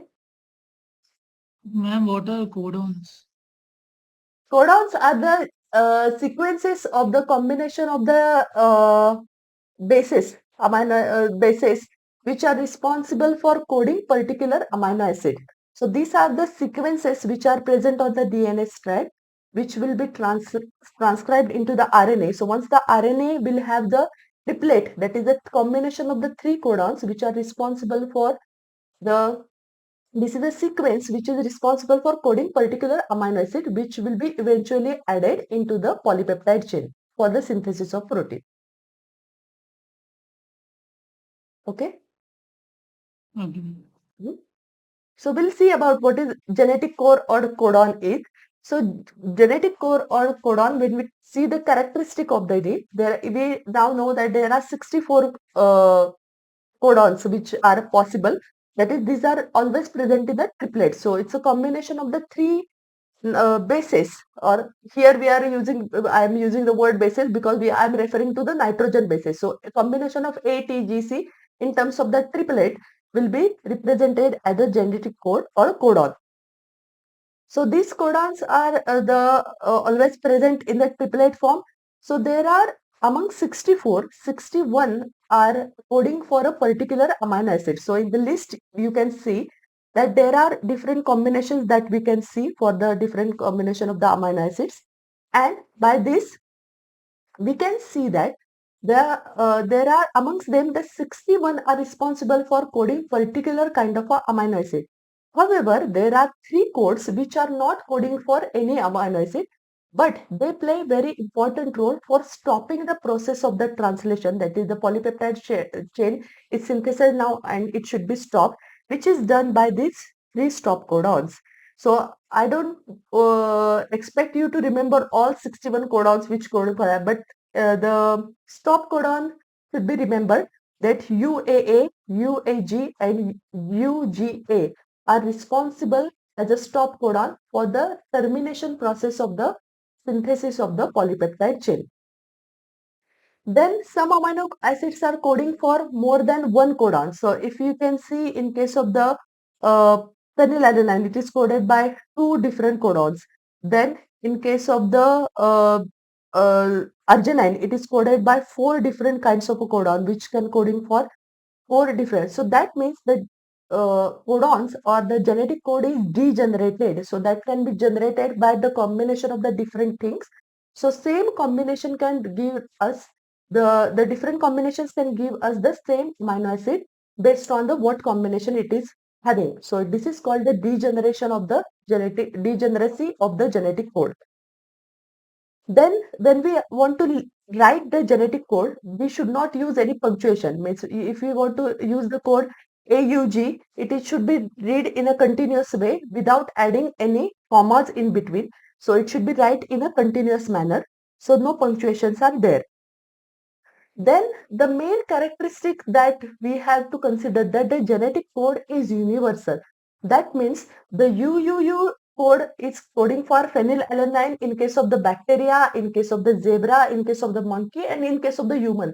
So it is universal. Whatever organism you can take, we can have the correlation that it will code for the same genetic combination of the amino acid when it comes to the polypeptide chain. That's why this is one of the main advantage of the biotechnological process that we can use the different biological entities even for the bacteria for the synthesis of the, for example, insulin can be synthesized by recombinant insulin is synthesized inside bacteria because genetic code is the universal. Of course, there are some exceptions which have the different kinds of a codon, some of the which can find in the mitochondrial codons, and in case of some protozoan, some different combinations that we can see for coding for different amino acids, but nearly the all the information are the universal in nature.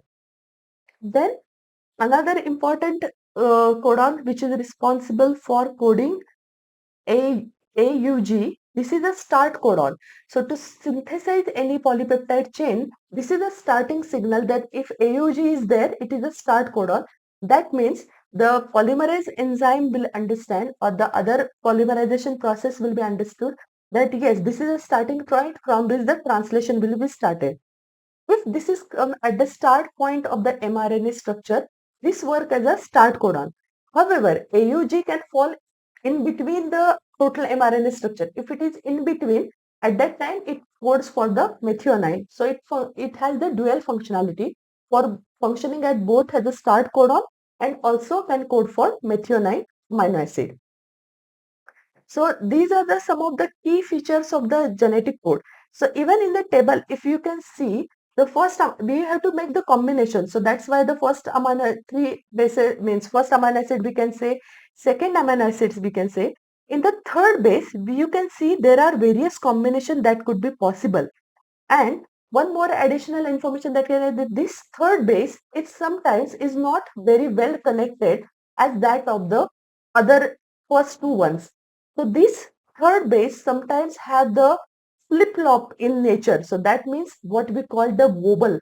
So there is the one more hypothesis that we call the wobble hypothesis that sometimes due to this loose connection of this third bases, it can be flipped very easily or can be changed into the another form. This particular hypothesis is referred as a wobble hypothesis, that the third base is quite unstable, that of the other two ones.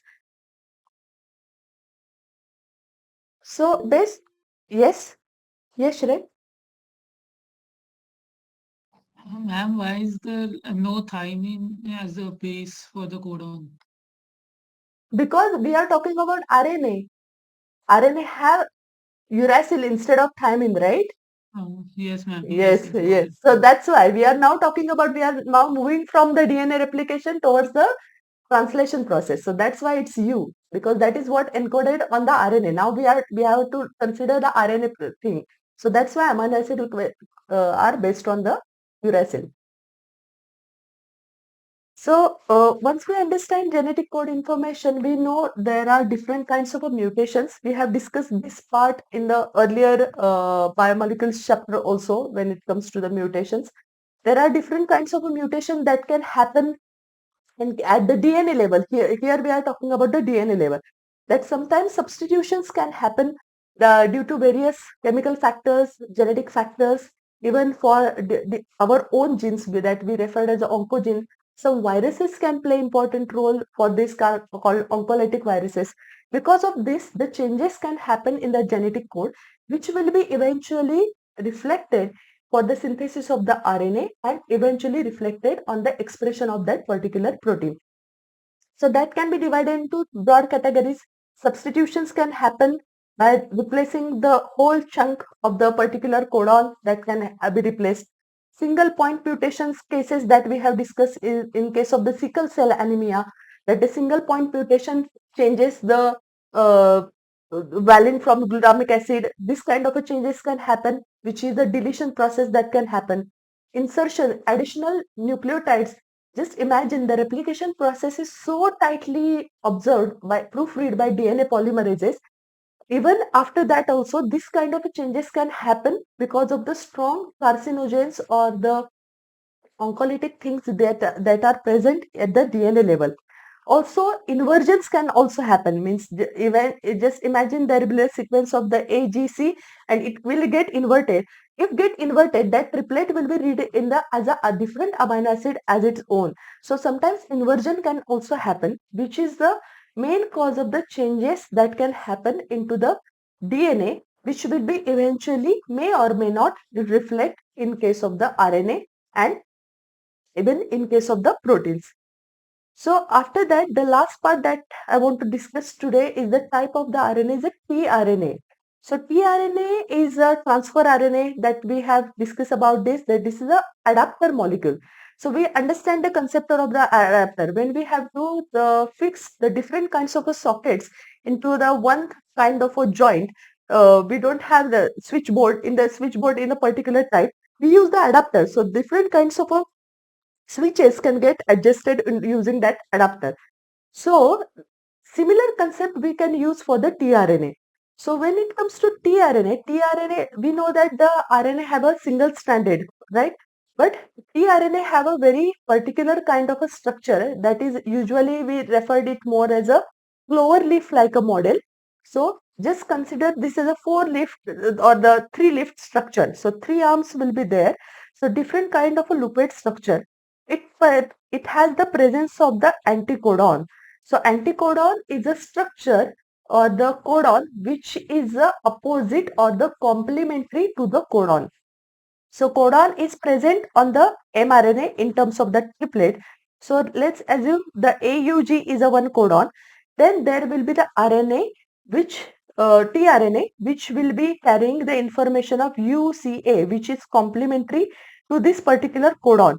So that's why it's called the anticodon. These anticodons are very specific and this UCA will be or the AUG is coding for the particular amino acid. That particular amino acid is carried out on the other arm of the tRNA. So these are the carriers ones. So they carry the different kinds of amino acid. They are in the cytoplasmic environment. These amino acids, these tRNAs are present and they carry the different anticodon information. We'll see in detail what happened at the process of the translation. At the time of the, I'm just briefing it over here. At the time of the translation, by reading the information of the codon region of the mRNA, particular tRNA come into the picture which have that particular amino acid coding for, have the anticodon structure. So that complementarity will be there. This will add the particular amino acid responsible for that particular codon and it will keep on adding different amino acids by different tRNA molecules. So tRNA molecules are very specific for each amino acid. So each tRNA molecule will carry out only one amino acid and which will be very specific and which on the other have the another codon for the another anticodon which is complementary to the codon region. Most important thing to remember is there is a no tRNA for stop codon. So stop codon, there is no tRNA because it is not responsible for coding any another amino acids. So once the stop codon is hit, then no tRNA will come into the picture, and this is a signal that this is the process of the termination for the synthesis of the polypeptide chain, and synthesized polypeptide chain will be released in the cytoplasmic environment. So this particular structure of the cloverleaf model is one of the main adapter structure for the tRNA to have. But more actually, because hypothetically we are using this structure to understand the process or reveal the process more easily. But this is moreover inverted L-like a structure. So this region will have the more inverted, this kind of structure will be there.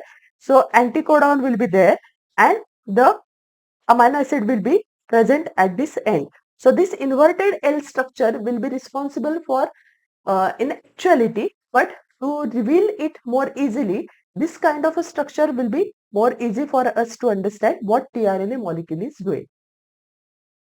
Is this part clear?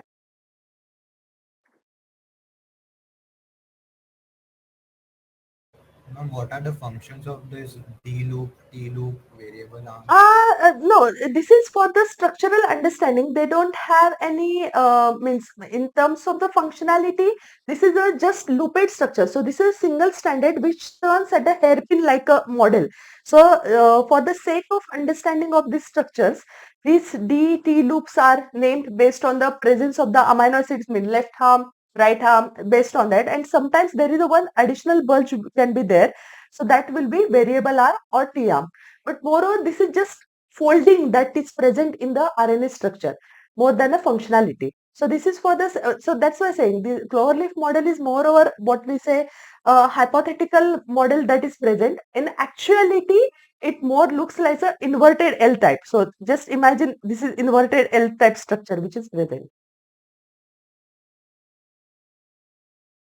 Okay. Okay. So this is about the process of the today we have discussed the process of the replication, transcription, and the basic understanding of the genetic code.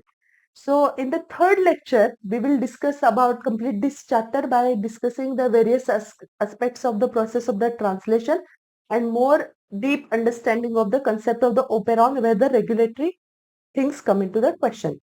So let's solve some question based on this particular part. So here is your first question.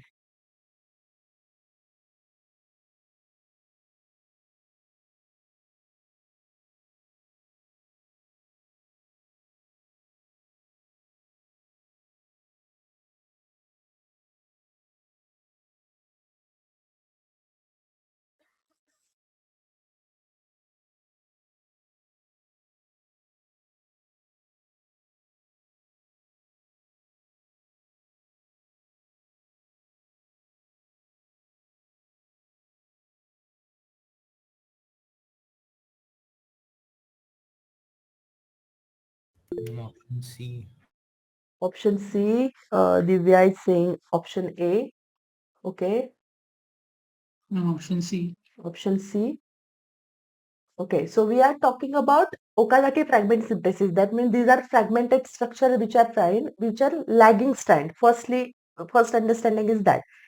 And replication fork is like this. Okay, so once there will be the replication fork keep on increasing from the unstrand, it will get zip. So the Okazaki fragment synthesis happen on the lagging strand away from the replication fork because it is happening in the opposite direction, not towards the replication fork. It is happening on the opposite direction. That's why the filling of the nicks is very important. So option C will be the correct one. Next.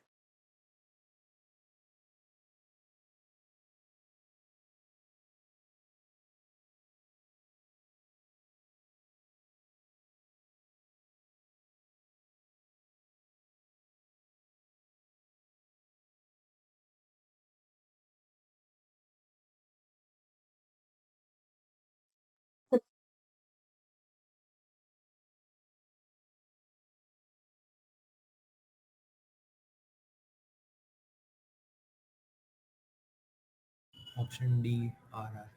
rRNA.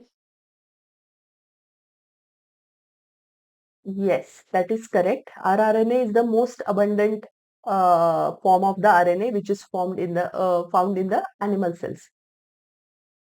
Next.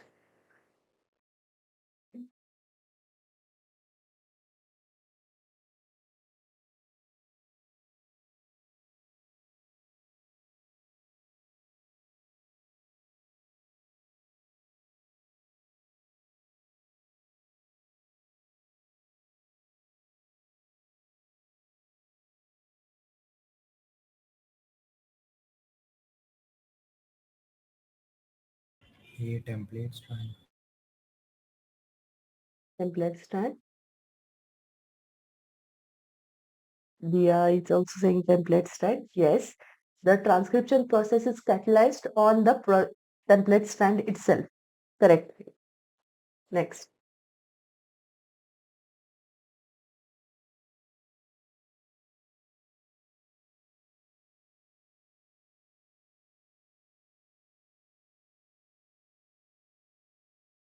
Ma'am, option A. Option A. Yes, that's correct. The transcription unit for the DNA promoter, structural gene terminator are the part of the transcription unit. The inducer is not part of this particular structure. Next.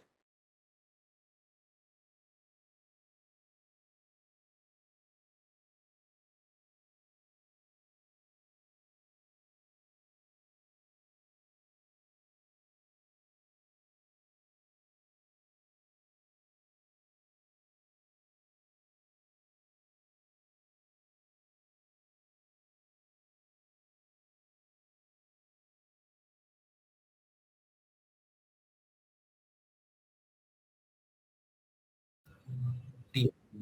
Option A. Option A. Okay. Nidhi?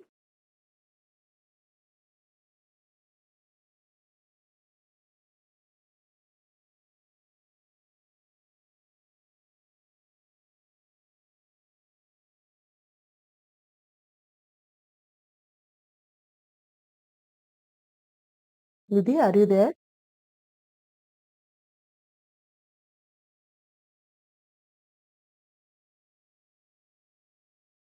Okay. Anyone else? Dia, Shrey?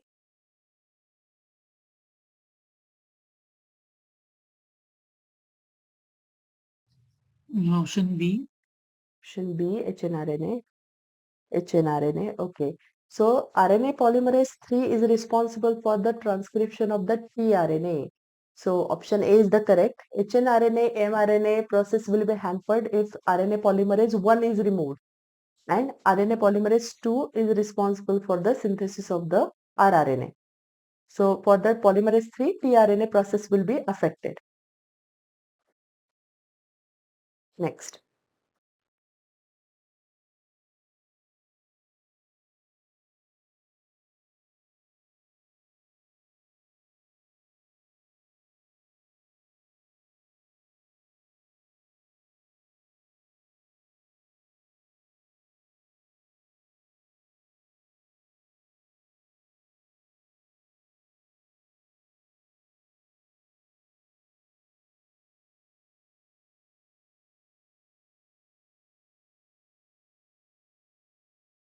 B, nucleus.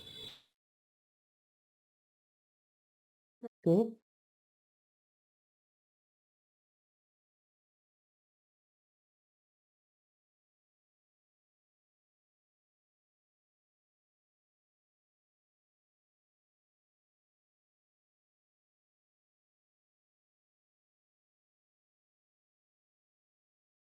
Yes, it's correct. The splicing and RNA capping process is happening inside the nucleus, and then the matured RNA will be released into the cytoplasmic environment. Yes, Ma'am, so for prokaryotic cells, is it ribosomes? no, capping and splicing is a characteristic of the eukaryotic only. In case of the prokaryotic, this process doesn't happen, right? Yes, ma'am. In case of prokaryotic, it doesn't happen. This is a characteristic of eukaryotes only. Next. Yes, ma'am.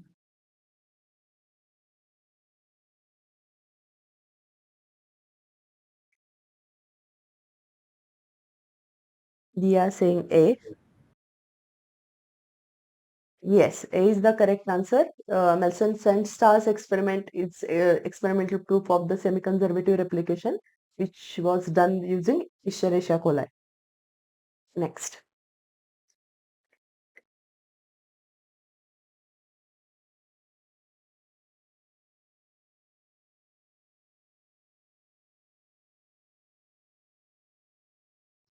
Option C. Yes, option C is the correct one. When several ribosomes attach to single mRNA, this particular structure is called the polysomes. Next.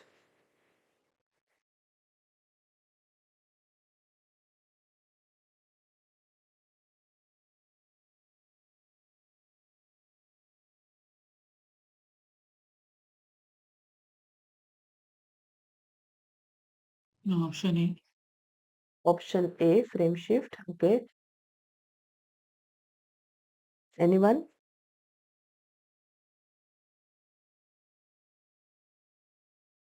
Not sure, no. Okay. Dia?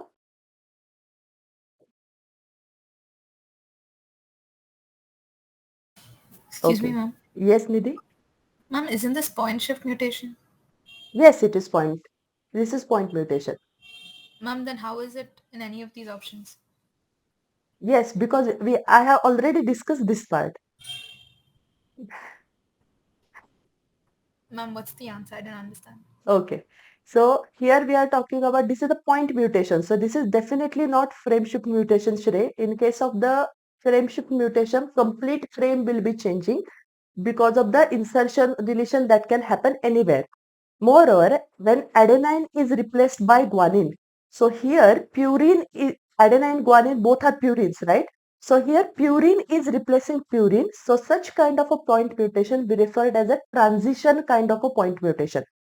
So this is a single point mutation, but if the purine is replacing another purine or pyrimidine is replacing another purine, such mutations we referred as a transition kind of a mutation.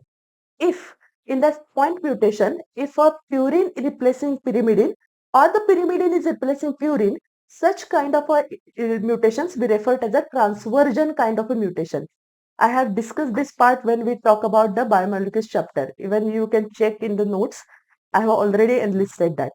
Okay, so please do remember this is a very favorite question which is asked here. So at that time, firstly, it comes to your mind that here we are talking about adenine is replacing guanine. That means only a point mutation is happening. Single base is changing somehow. So purines and pyrimidines that should be coming to the picture. Means what type of things they are asking. So adenine, guanine both is purine and same thing is replacing another kind. So that is what we call the transition kind of a mutation. So option C is the correct one. Last.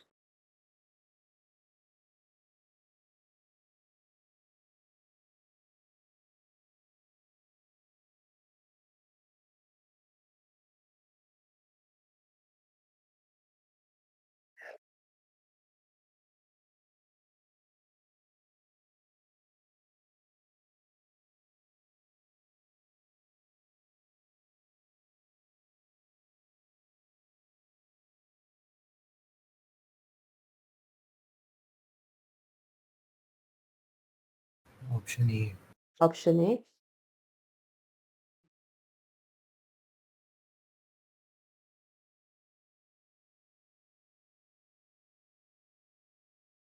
Yes, option A is the correct one because UAA is standing for the stop codon. So firstly, the polypeptide is happening. 50 amino acids are there in the sequence of the RNA. However, when UAA, because of the mutation, when UAA will be hit, no tRNA will come into the picture. It will be indicating that the termination process is there. That means the first 24 amino acids is already added. UAA hit. That means the only single polypeptide chain of the 24 amino acids will be formed in this particular case. Ma'am, what about the rest amino acids? They won't form anything. They won't form anything at that time because the process or the promotion, the first AUG should be there. That won't be case, then the rest won't be read properly. So that means the partial synthesis of the polypeptide will be happening in this particular case instead of the complete protein. Ma'am, if there's a start codon, uh, like um it was dual functioning, right? Yes, it can be there if the start codon will be there. However, there are many factors which can also play important role at that time. So once the termination will be there, because it has to sit again on the polymerization process should be rerun. The another signal should be there to start the process completely. So if those signals and all the conditions are fulfilling, then and then only the polypeptide chain synthesis will be happening. Ma'am, Hmm. ma'am, is it because it coded the stop codon Yes. that the other code, like others did not get coded? So, Yes, but what if yes, it coded for some other codon instead of stop codon? yes, then the synthesis will be there. Because here in this particular question, we are talking about the particular mutation. So this mutation UAA is coding for as a stop codon. So for this particular case, we are saying that because the stop codon is hit, then there will be no tRNA coming in picture. The first polypeptide chain is already formed for 24 amino acids among 50. So it will be released as it is as a partial whatever synthesized amino acid chain will be there. Instead of UAA, if it's not any other codon, instead of stop codon kind of a mutation will be happening instead of stop codon, then the polypeptide chain will be keep on synthesizing, but that might change to amino acid that it can causing because of the mutation. That might happen.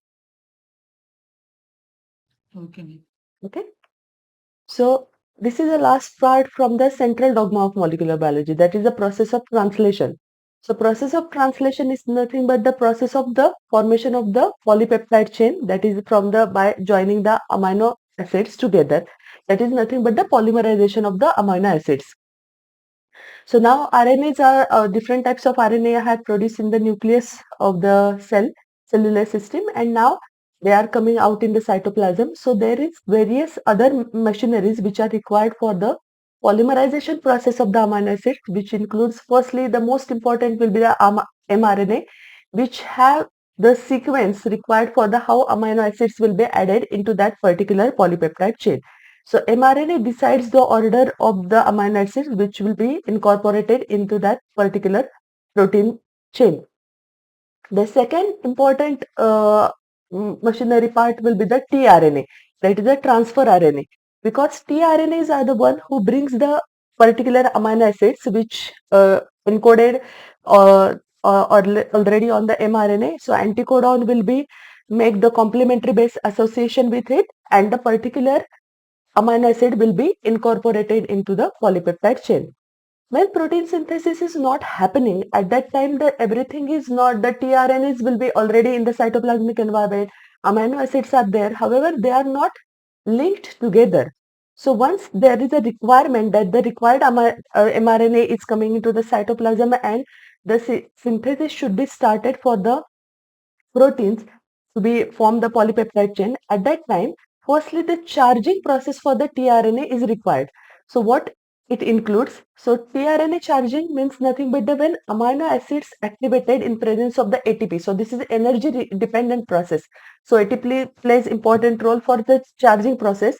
So the particular amino acid will get linked to that cognate, that is the absolutely essential where which have the that particular anticodon will get attached to that particular tRNA.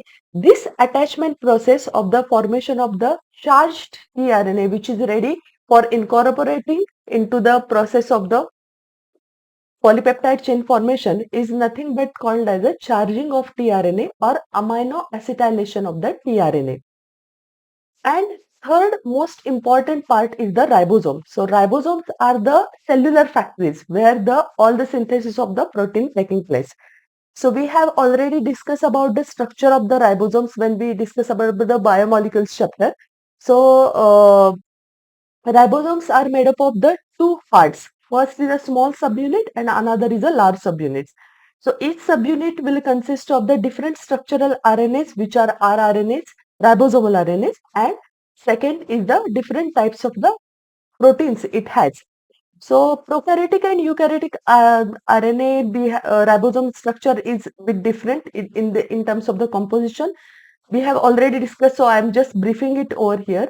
Prokaryotic ribosomes are made up of the 30S unit, which is a smaller subunit, and 50S subunit, which is a larger subunit. So in total, we refer it as a 70S subunit. S is the Swedberg unit, which is a based on the density of that particular subunit in together. Eukaryotic ribosomes are made up of the two subunits. 40S is the smaller subunit and 60S is the larger subunit. And together they form the 80S subunit. In together, the 80S ribosomal unit is the characteristic of the ribosomes. Please do remember its composition. Number of the proteins may not be important, but however, 16S rRNA is a characteristic of the prokaryotic to identify any species from the bacteria. The 16S rRNA is like a signature sequence that it carries. Similarly, for the eukaryotic, the 18S rRNA will their signature sequences. Similarly, 20S rRNA, 5S rRNA is a characteristic of the prokaryotic ones, and 28S, 5.8S and 5S rRNA are the characteristic of the eukaryotic ones. So these presence of which type of a RNA may be sometimes asked in your earlier questions. So please do remember these types of the rRNAs. So ribosomes are the one who initiate the process of the translation when mRNA comes into the cytoplasmic environment. Firstly, the small subunit of the, because ribosomes are not presented as together. Two subunits are never been together in the cytoplasmic environment. Firstly, mRNA come from the nucleus to the cytoplasmic environment, and then firstly small subunit encounters with the mRNA, and then the process of the polypeptide chain or the translation will start. After that, large subunit will form the bonding with the smaller subunit, and the mRNA will be present at this position, and then the whole reading process will be started. So ribosome move from codon to codon, and then the essential amino acids will be incorporated in the polypeptide chain. We have also learned that many rRNAs, that is structural RNAs, work as a catalytic activity. So, for example, 23S rRNA present in the bacteria work as a ribozyme. So, this is an exceptional enzyme which the nucleic acid work as a enzymatic system. So, they have the catalytic activity which helps for the formation of these peptide bonds. So, let's see the process of the translation. So, normally the translational process is similar, like the steps will be same as that of the process of the transcription. So, there will be the initiation. So, initial encounter will be there. Then there will be the elongation process and the termination process when stop codon will be hit.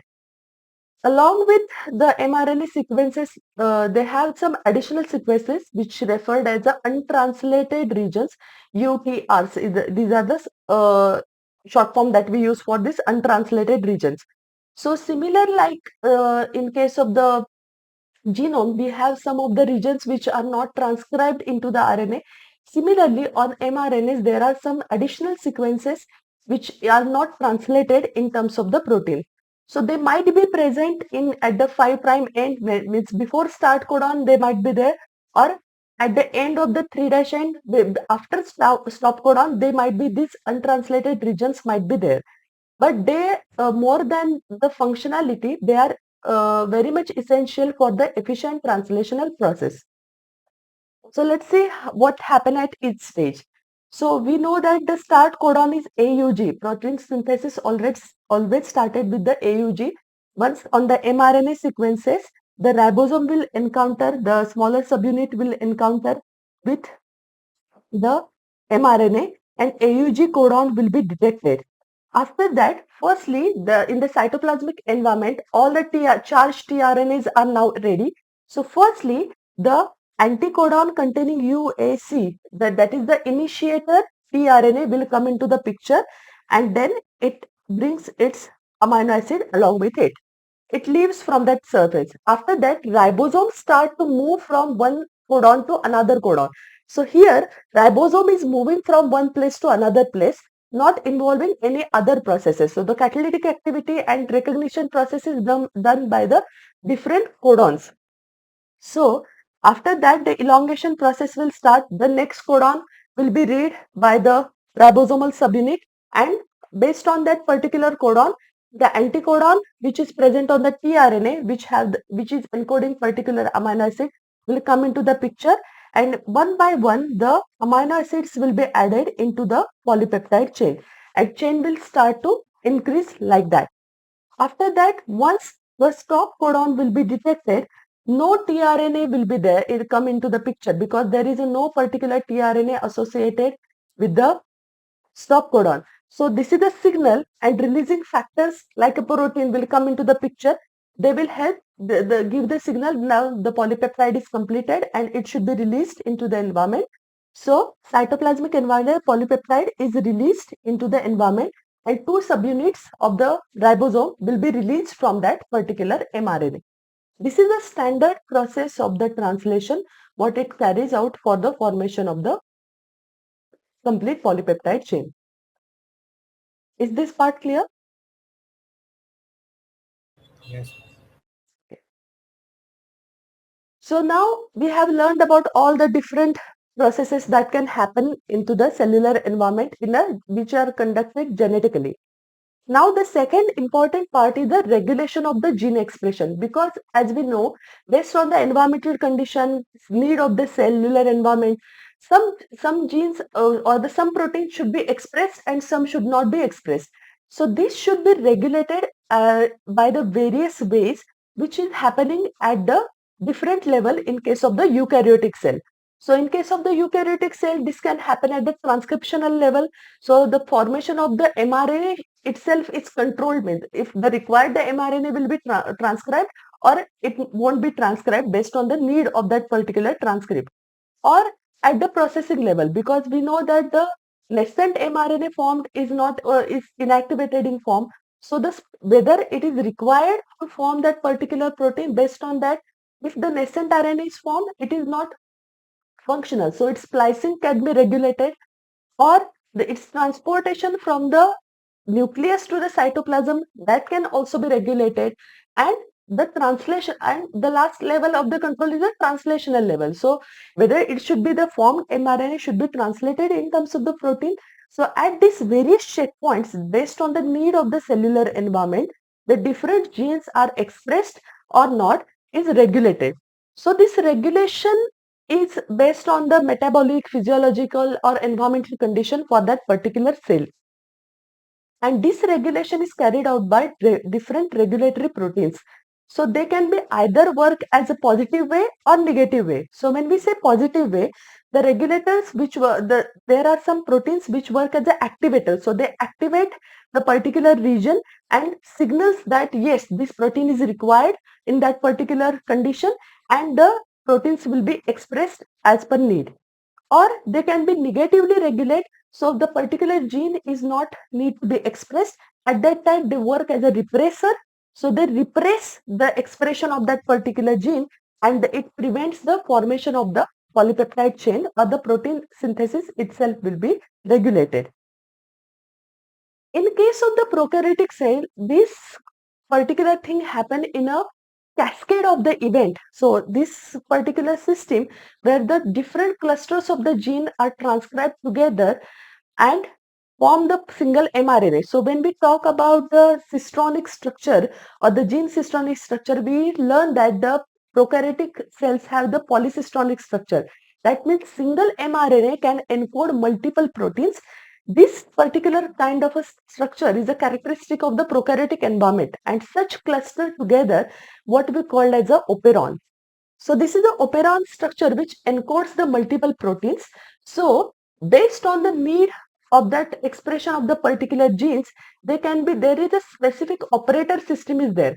So if operator can work as a positive operator or negative operator can be on that way based on the need of the particular proteins to be synthesized, they can be switched on or switched off.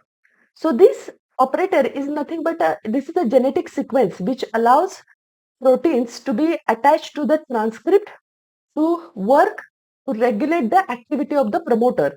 So we know that in the transcriptional process, we know there is a promoter, structural genes and terminator. So promoter region should be regulated. So if we stop the process of the completing promoter region to be expressed in that particular transcript, switch on, switch off mechanisms can be operated based on the operator proteins. So operons can be two types. One can be a positive regulon or negative regulon. So when we say positive, when the activator proteins is get attached to operator system, it can help for the transcription of that particular proteins required. So in absence of the activator, this particular cascade won't be expressed and no transcription will be happening in that case. In case of the when we say negative regulator, the repressor proteins will be there. So repressor proteins will bind to the operator system and that way it stops or prevent the expression of the required transcript. And if the repressor protein is absent or somehow made deactivated, that way the motor will help for the expression of the operator and the transcription will be takes place. This is what we call the negative regulon. So one of the classic example of this particular kind of a operon is a lac operon. So lac stands for lactose. So this is a need of the differential energy sources for bacterial cells. So this is elucidated by Francis Jacob and Jack Mott. So this system is based on the genes which are involved in the regulation of the for the energy consumption of the particular carbohydrate source. So we know that for the prokaryotic environment, the choice of the energy or the choice of the carbohydrate or the energy sugar source will be glucose or galactose. So if this is present in the environment, at that time, the energy sources which are required to convert the high sugars into the simpler form is not required. So at that time, the particular thing will be repressed. So the enzyme systems required to utilize that particular sugar energy will be stopped. And when the particular sugar energy is not available in the simple form, that is glucose, galactose is absent, but only lactose is present. Firstly, cell need to convert this lactose into glucose and galactose and utilize it for the further usage. So at that time, this particular thing come into the picture. So what lac operon have? So here firstly let's see. So P stands for a promoter. So this is a promoter region. I is a repressor gene. So I works as the gene which is responsible for coding for the repressor mRNA which will be producing repressor protein. O works as an operator. So this is an operator gene. So switch on, switch off mechanism will be based on making this particular point switch on or switch off.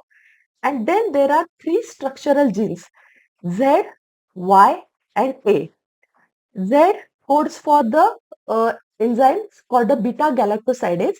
So beta galactosidase have ability to hydrolyze lactose like disaccharide and convert it into the glucose and galactose that is in a simpler form, that is in a monomeric unit. So this is the one functionality of the Z gene which encodes for beta galactosidase. Then Y gene is responsible for the production of the permease.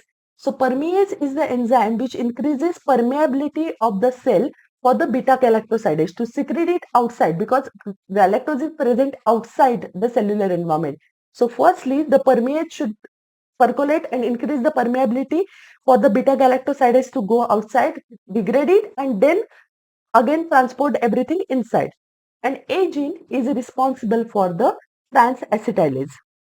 So these are the structural genes which are required for the when the lactose is present in the growth environment for the particular bacterial cell. So let's see two cases.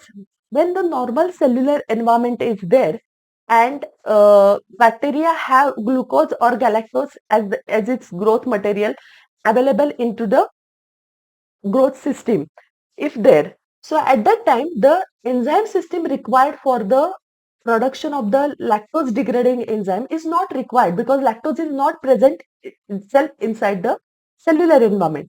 So what happened? Firstly, this is a genetic constitution that we are talking about. So promoter will transcribe the repressor mRNA and repressor mRNA will be formed, which will be converted into the repressor protein. After that, as the lactose is absent in the environment, this repressor protein will go and bind to the operator system and make it switch off. Because of this switch off mechanism, the RNA polymerase do not, this will the indication for the termination process for the RNA polymerase will leave from this particular site and new mRNA which can encode for ZYA are not formed. So this is in absence of the lactose. So say for example case 2, the lactose is present in the environment and that is the only energy source available for the bacteria. So at that time, firstly, the first promoter will express the RNA polymerase will sit and it start the transcription process. Firstly, it form the repressor mRNA. After that, the repressor mRNA will come into the picture. Then lactose molecules are present in the environmental system. So repressor protein, the lactose molecules will work as an inducer and this inducer will bind to repressor protein and by this way the repressor become inactivated. So this is induced repression. So repressor molecule will get inactivated. So now the path is clear. So there is a no off signal for the RNA polymerase. So RNA polymerase will keep on reading the information based on the DNA sequence and form the particular mRNA which is a lac mRNA which consists of the information for beta galactosidase, permease and transacetylase which will be eventually translated and produces the required enzymatic system for the degradation or utilization or catabolism of the lactose. So this way the as per requiremental conditions, if the genes, if the particular inducer or the food source is available in the environment, then and then only the particular gene systems will be expressed. Otherwise, in the normal environment, when genes are not required or inducer is not present, at that time, repressor protein will make the operator switch off and make the system unavailable for the transcription of the particular genes that are not required in absence of the lactose. Is this part clear? Yes, ma'am. This is very important operon system. They ask many questions. They give you various scenarios and ask you different questions based on that. Along with that, please do remember what enzymes ZYA encoded for. So, which genes are encoding this particular enzymatic system. Along with that, I am purposefully adding this particular another operon structure which called tryptophan operon because this is not included in your NCERT syllabus, but many a times the questions have been asked based on the tryptophan operon. So I have purposefully included this. This is another type of a operon system. So we know that tryptophan is a essential amino acid that we are already aware. So what happened in case of the tryptophan operon? So here the structure will be same, promoter, operator, and there will be the tryptophan required system. So when the tryptophan is present itself in the cellular system, at that time we don't require additional tryptophan for the synthesis, right? So at that time what happened? The repressor protein is there. So one repressor is already there, will be synthesized. Along with that, tryptophan molecules which are present in the cellular environment will work as a co-repressor. So this co-repressor along with the repressor blocks the path of the RNA polymerase to form the tryptophan amino acid. So this way here what happens, tryptophan itself stops the represses the expression of the particular cascade required for that particular amino acid. On the other hand, in absence of tryptophan, though the repressor itself get dissociated and co-repressor is already absent. So RNA polymerase will keep on reading the tryptophan required genetic system, and then that way it can express the formation of that particular amino acid. So this is called a tryptophan operon. Tryptophan operon, in case of the lactose, if you remember, this is an inducible kind of a operon. Tryptophan operon is a repressible kind of a operon because here, based on the availability, it can be switched on and switch off with the where the tryptophan work as a co-repressor. So here the diagrammatically I have summarized the particular thing. So lactose operon is an inducible operon because presence of the lactose induces the expression of that particular system or cascade of enzyme. So this is an inducible kind of a operon. So in case of the lactose, if present, it binds with the repressor protein and make it inactivated, and that way it makes on the whole cell cascade of the system, and the lactose hydrolyzing enzymes will be synthesized based on the protein synthesis will be go on. On the other hand, tryptophan operon is a repressible operon. So here, in presence of the tryptophan, the mechanism, because tryptophan is already available, so it makes the thing switch off, and that way the required cascade is not produces further the required mRNA. So this is a repressible kind of a operon, and another is a inducible kind of a operon. Is this part clear? Yes. Okay. So after this, we are moving towards the applied part of this, all this knowledge that we have gathered till now. So one of the important project came into the human history, which can develop the process of the bioinformatics, that is the all knowledge of the genetic in terms of the computational application, is the called the Human Genome Project. So Human Genome Project is the project which we are looking for, that what different kinds of genes is present in the human environment, and how we can use it for the betterment of the mankind. So this is also known as a mega project, which was launched in 1990, and this is a 13-year long project which is mainly coordinated by US Department of the Energy and National Institute of the Health, along with the this is pitched by the various institutes from the Russia, Japan, and many developed countries had pitched into this project. So the main purpose for all these to sequence the human genome, which have the size of around 3 into 10 raised to 9 base pair. So you can imagine how enormous amount of data it can create it, and what are the different sophisticated tools it requires. So it requires a lot of energy as well as lot of the money and costing. So based on the what is the enormous amount of data it has generated, it has also produces the new era in the biological sciences, that is the era of the bioinformatics. So when the project was designed, the main goals for Human Genome Project was assigned as that we have to identify around 20,000 to 25,000 genes which are present in the, this is the approximate idea that we have proposed, that this is the number of the genes that might have been present in the human DNA. Also, we have to determine the sequence of the 3 billion chemical bases which make up the whole DNA as it is. Then we have to store all this into the differential databases.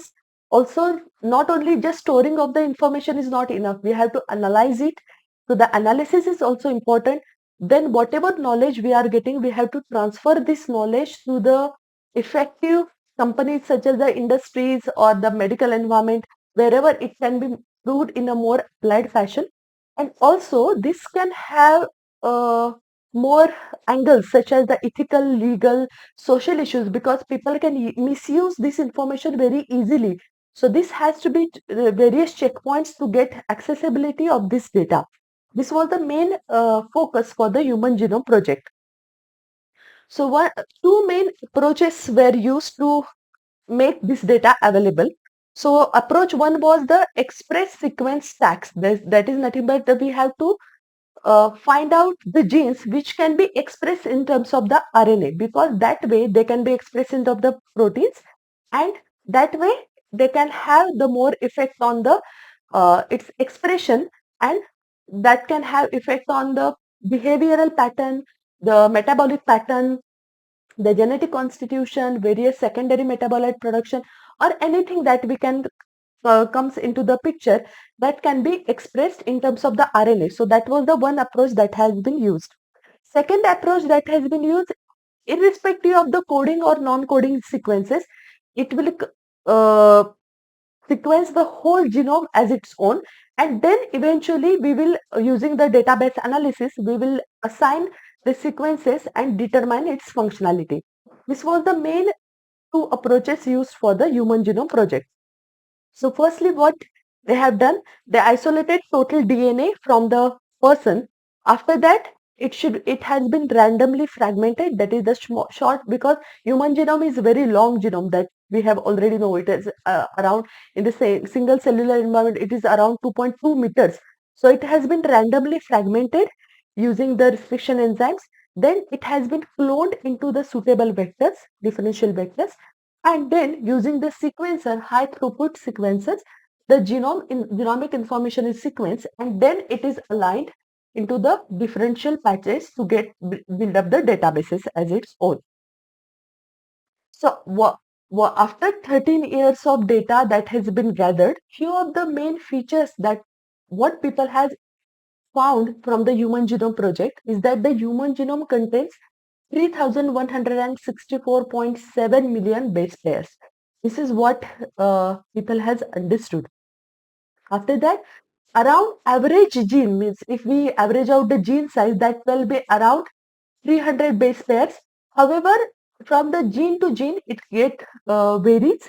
So, for example, the largest gene that we have known for the humans is a gene responsible for the dystrophin, which is around 2.4 million, which contains 2.4 million bases. So, you can even imagine how enormous information is there, can be gathered from this project. Also, people have found that the around total number of genes will be estimated around 30,000, which was much more lower than what people are expecting, that it may be contains more than lakhs of the genes. But it was found that the genes, total number of genes are around 30,000, and 99.9 base pairs or the nucleotides are the same, more than base pairs, sorry, nucleotides are same in all people. So that's make the things unique for the humans as its own. Secondly, however, we people are already aware that there are coding and non-coding regions are there, and around over 50% of the regions or the 50% of the genes are, though we have not no idea that what it's meant for, what its functionality. So there is much more gray area or much thing yet to be elucidated for the human genes. And among them also, whatever the known genes are there, only 2% of the, less than 2% of the them are coding for the proteins. So that means the chunk of the non-coding region is much more higher than that of the coding ones. Also, along with that, people have detected that there is a repetitive sequences are there. So that means which are repeated thousands of times or 10,000 of times. So these are the small stretches which are not coding for any of the functional proteins. However, they are responsible for making the structure of the chromosomes, or very important chain for understanding the how the human evolution has taken place. So this type of a repetitive regions is one of the main characteristics that is detected during the Human Genome Project. Also, by analysis of the different, once the data is segregated and chromosome wise, people have understood the number of the genes that it had encoding.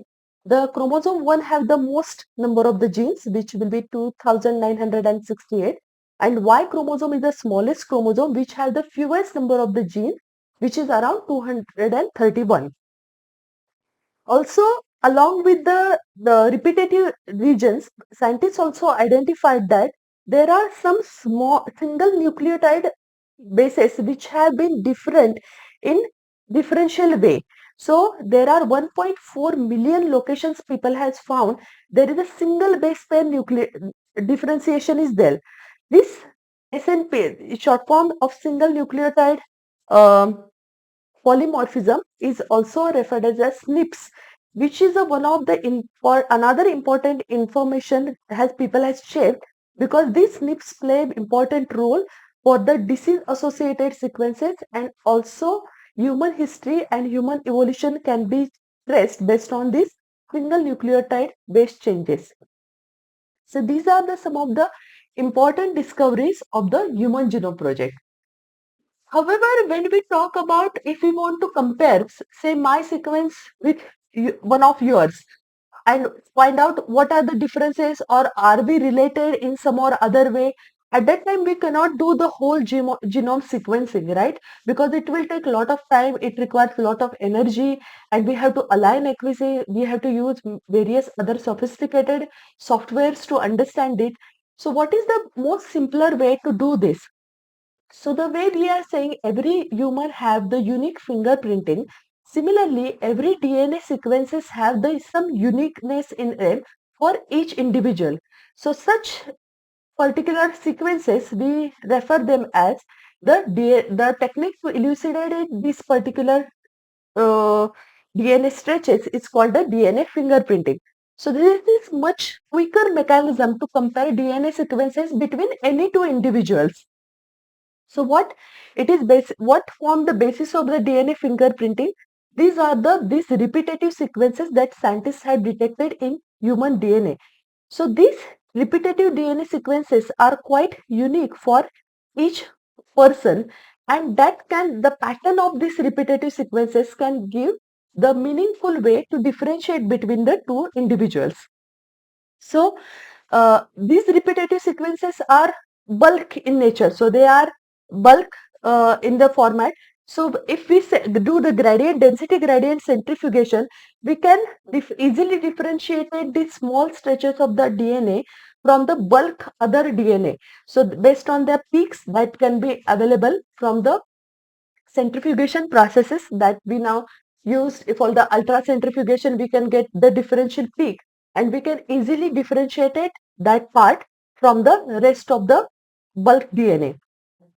So they have differential characteristic, so that they can be either AT reach or GC reach based on the differential pattern.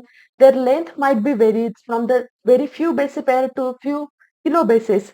They can be have the number of the repeats can be vary. So based on their characteristic, the satellite DNA can be so such stretches of the repetitive DNA are referred as a satellite DNA. So based on their composition, they will be categorized as a microsatellite or mini satellite based on their length, of course. And they are not encoding for any proteins, but they are giving the characteristic for that particular human. So this high degree of the polymorphism or the variation that can causes is the basis of the DNA fingerprinting. So where we can use this knowledge in applied manner. So the main application is when we have the forensic application, that we have the blood samples, semen sample or any hair or skin sample at the location of the crime at that time, and we have the suspect. At that time, this DNA fingerprinting can help us identify whether the sample belongs to at that particular location is from the suspected person or not by comparing its DNA fingerprints. Also, this can be helpful for the paternity test because we know that this repetitive characteristic of the DNA is inherited from the generation to generation. So that way, if we compare the child in a question with the parents in the question and compare the genetic makeup and compare their DNA fingerprinting, we can easily solve the paternity test for the child in a question. So what it includes means what? Yes, yes, Shrey. Ma'am, I had a doubt in the second last slide, the Mm-hmm. previous of this. In the operon structure, No, ma'am. which part? Yes, ma'am, this one. Okay. Ma'am, here the eighth point, it's written that chromosome 1 has most genes, and that is Hmm. around 3000. Yes. But ma'am, like one DNA contains like 30,000 genes, right? So how so less here? This is chromosome wise analysis. Number of the genes. So this is a new But ma'am, the one you are referring is a number of the bases that we are talking about, and here we are referring to the number of genes. there 30,000 genes were also written, right? Yes, total number of genes in different chromosomes. Here we are talking about single chromosome. In total, we have 23 pairs of the chromosomes, right? Yes, ma'am. Yes, so that way in all, when we compare all, that will be 30,000 number of genes. And here we are just talking about chromosome 1. So in chromosome 1, we have detected the maximum number of genes. Okay, ma'am. Okay, got it? In all total comparing all chromosomes, there are 30,000 genes have been detected. Amongst them, the chromosome 1 have the most number of genes that people have detected. That will be around 3,000. Yes, ma'am. Okay. Uh, hmm.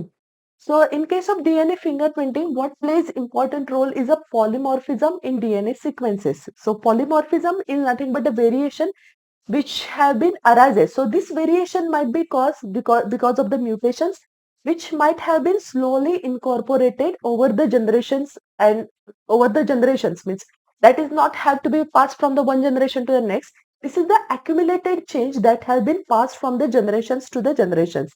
So this is one of the main basis of the polymorphism. So this is the basis for what we call the mapping of the any genome, or even the basis for the DNA fingerprinting.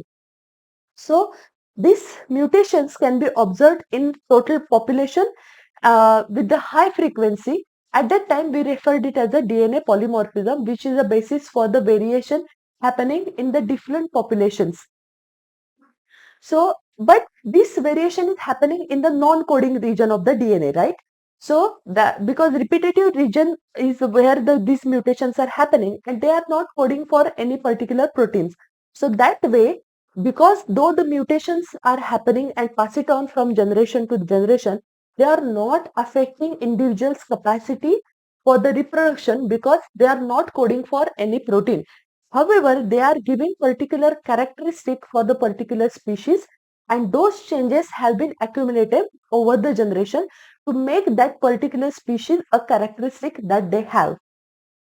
Also, this method is firstly discovered or initially developed by Alex Jeffrey, who used this satellite DNA as a probe. So when we use the terminology probe, probe is nothing but the tagged DNA sequence. So they might be either tagged by any fluorescence or tagged by any radioactive method, radioactive isotope. So such DNA sequence is specific for that particular region, and that will can determine the high degree of the polymorphism.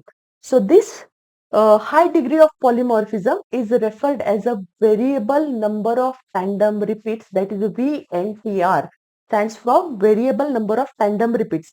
So when we say tandem repeats, that means that has been repeated many times and in various chunks at the various region.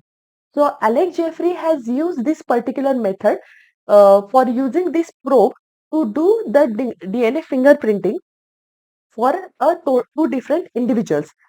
To do this particular probing, he used the method called Southern hybridization or Southern blotting method, which was elucidated earlier itself. So Southern hybridization method was detected or discovered by Edward Southern. So Southern was his surname based by he gave the system the same way name where the DNA probe is used to identify particular region from the whole chunk of the DNA. So what it includes? So let's firstly discuss what is Southern hybridization do.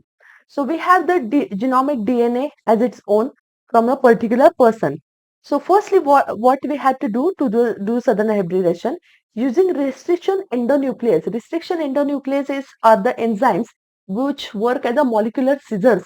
So they have ability to cut or shear the DNA at differential locations. So they at specific location they cut. So because of the using restriction enzyme, the genomic DNA which firstly sheared into the different small fragments. After that, using agarogel electrophoresis, these fragments get separated. So higher molecular fragments will be lay behind towards the whale sides, and lower molecular weight will be come on the downward side. So that way the DNA fragments will be separated based on their size. After that, these fragment who got separated on agarogel was get blotted on or impregnated on nitrocellular paper or nylon filter. So blotting is nothing but the transferring of this all DNA or these DNA fragments on the nitrocellulose paper. After that, once it is blotted on the nitrocellulose paper, we use the specific probe. So in the southern hybridization, we use the radioactive labeled probe. So probe is a specific DNA sequence for the region of our interest. So for example, VNTR is our interest. We will design a particular repetitive sequence. So say for example, ATG, 80, 80, 80, 80 is particular repeat that we are looking for. So we will design this particular probe and labeled it with radioactivity. After that, we will use this probe to blot on this nitrocellulose paper. So it will, wherever this particular region is there, it will get hybridized with that particular analogous region. And then it will get exposed to the X-ray, and due to activity, the hybridization region will be exposed, and that way we will find the particular region is present into this particular genome or not, and we can identify the particular region or any genomic target region based on this hybridization characteristic. This particular method is referred as when we use the target molecule as a DNA, this particular method is referred as a southern hybridization method or southern blotting method. So similar approach is used to identify the RNA also. So RNA of the interest. So as the name southern is given and we have known about the different direction, if the target molecule to be identified is RNA, then the method is referred as a northern blotting. And similarly, if the method have to detect the protein from the pool of the different uh, differential proteins, then we use this method as a Western blotting, and the name is given as a Western blotting based on the name that is elucidated based on the Edward Southern, and the name is given just to identify based on the directions. So here is a comparison what differential method it has used. So for example, the probe that is used for the southern hybridization is a nucleic acid probe which has the target molecular sequence. If we have to do northern blotting, either DNA, RNA or probe can be used for the northern blotting purposes because the complementarity nature can help to identify the RNA molecules also. When it comes to protein, we know that the antibody reaction, antigen antibody reaction is have the very much specificity. Because of that, we use the different antibodies to see whether it is forming complex with the protein of our interest or not. So this way, here is a differential methods and the comparison between the two. So please, when I will share the notes, please go in between them. Sometimes they might ask you for your examination purpose as well. So they have differential applications. So we can use the southern hybridization for the forensic purpose to detect the mutation in a particular DNA can also be detected using southern hybridization. If we want to find the protein of our interest in the biological sample, at that time we use the Western blotting by using specific antibody against the protein of our protein in question of our interest. Similarly, if we want to see the different disease diagnosis, at that time we are talking about the expression of the particular system, genetic system. So we talk about the RNA and we use the northern blotting at that time to identify things in a better way. Is this part understood?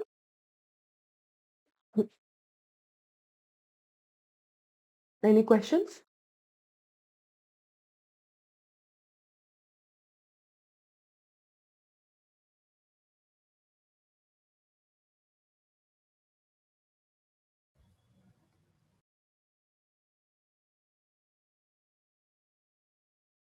Okay, I'm assuming everybody has got the gist and got this topic.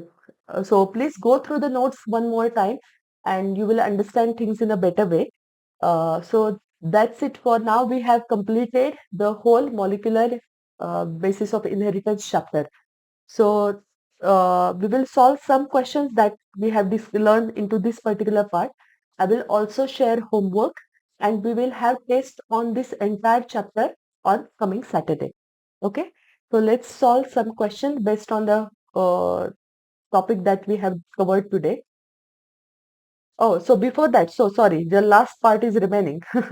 So this is the same thing that I have discussed earlier also. So DNA fingerprinting, this is one of the cases that we have discussed about the paternity test, that each chromosome have different VNTR kind of a patterns.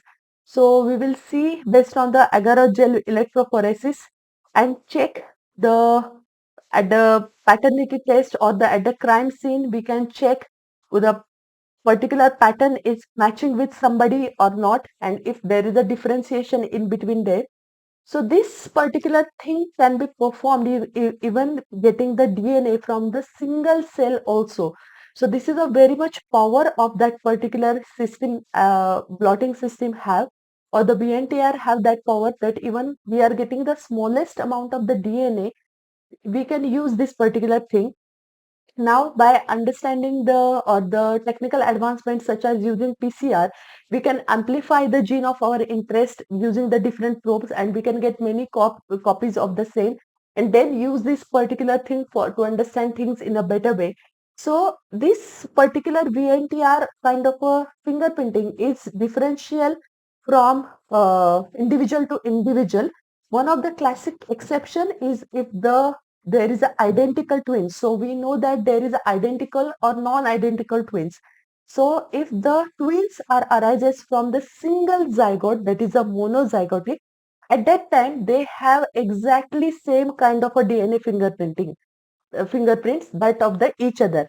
But if the twins which are not monozygotic, if they are the two different zygotes are produced during the embryonic stage, at that time the twins can also have the different kinds of a DNA fingerprinting except for the monozygotic ones. So this differential pattern will help us to identify the difference between the at the chromosomal level, at the individual level in a better way. So to solve questions based on this particular thing, here is your first question.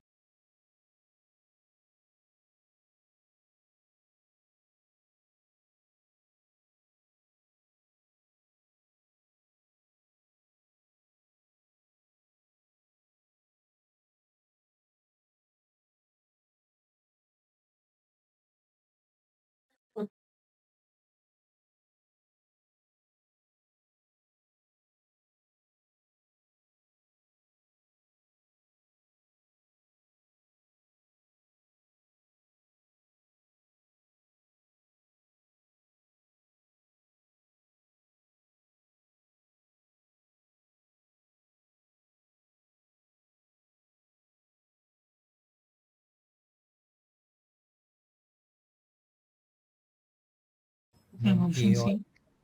Option C, okay. Danish, what did you say? Sorry, I'm not sure between okay. A and B. A and D, okay. So Dia is saying option C. Nidhi, Ma'am, C. option C, okay. So let's see what positive does. So here the question is the gene regulation governs the lactose operon of E. coli that involves LAC-I gene product is. So we have been asked about question for LAC-I gene. So LAC-I gene is coding for the repressor protein. So this is the first thing that we keep in mind. So repressor protein, when it comes to the picture, so if you remember the characteristic of the negative and positive operons, in case of the positive operon, what happens? Positive operons will help for the, in case of the positive operon, activator helps for the expression of the total system. So that is the activation system. Their activator protein, regulatory protein will help for the expression of that particular cascade. In case of the negative operon, what happens? The repressor protein is there, and repressor protein blocks the path of the expression of the particular thing. Lac-I gene is responsible for the production of the repressor protein. So when it comes to the repressor protein in mind, firstly we have to understand this is a negative mechanism because it involves the expression of the repressor protein. So firstly, the two options we can easily eliminate it over here if we understand what Lac-I gene is producing. So feedback inhibition is not the case. Then positive is not the case. Here activator is not involved. Here repressor is involved. So it is a negative kind of a mechanism. Then Lac-I gene, repressor protein produced from the Lac-I gene is get inactivated when the lactose is present in the environment. So that means the lactose will work as a inducer. So in presence of the lactose as an inducer, the repressor protein get inactivated, and that way the operator will be turned on and the whole cascade will be read further for the production of the respective proteins. So if this is the case, the Lac-I gene product is negative and inducible because the repressor protein prevents the process of the transcription. So option D will be the correct one. This is not the repressible. Okay, this is inducible. Lac-I gene is and the lactose operon is an inducible kind of operon, and tryptophan is a repressible kind of operon because what happens over that is also a negative kind of operon because the repressor protein along with the co-repressor represses the operator system, right? And that way tryptophan is the repressible kind of operon, but lac operon is a inducible kind of operon, and this is a negative kind of operon. So option D will be the correct one. Next.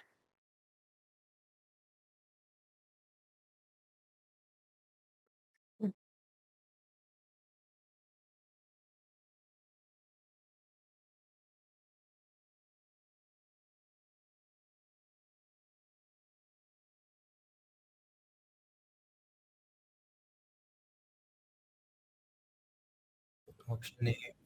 Option A. Yes, ma'am. Yes. Option Option A is the correct one. A is a transcription, B is a translation, and this central dogma is proposed by Francis Crick. Next.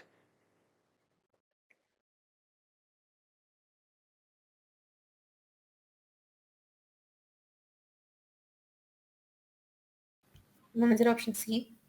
Option C. Okay. Anybody else?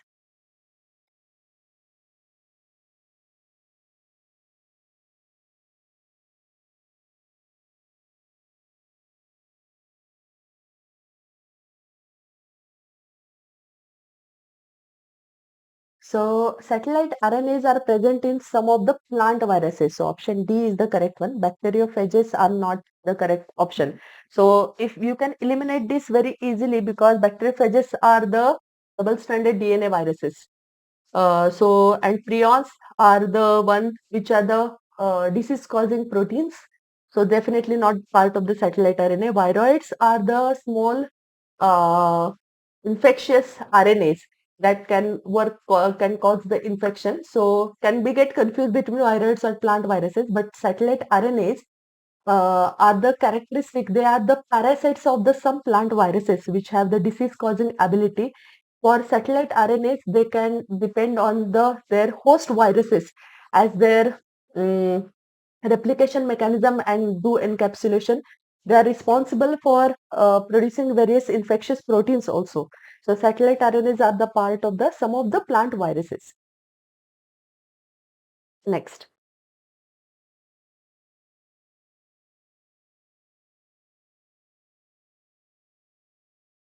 Option D. Option B. Ma'am, Okay. restriction enzymes. Restriction enzymes. Okay.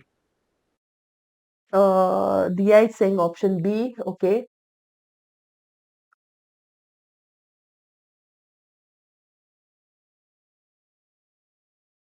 Okay, so we have to choose the gene of interest can be selected from genomic library by using. So we have various options. So I think people have already eliminated cloning vector because cloning vector is not meant for selection of the gene of the interest. It is for the cloning and then see the expression or select the gene of the interest. Gene targets is very vague terminology that we can say gene of the target, how we can select the gene target of gene of interest. Two methods, DNA probes and restriction enzyme. Restriction enzyme can be true.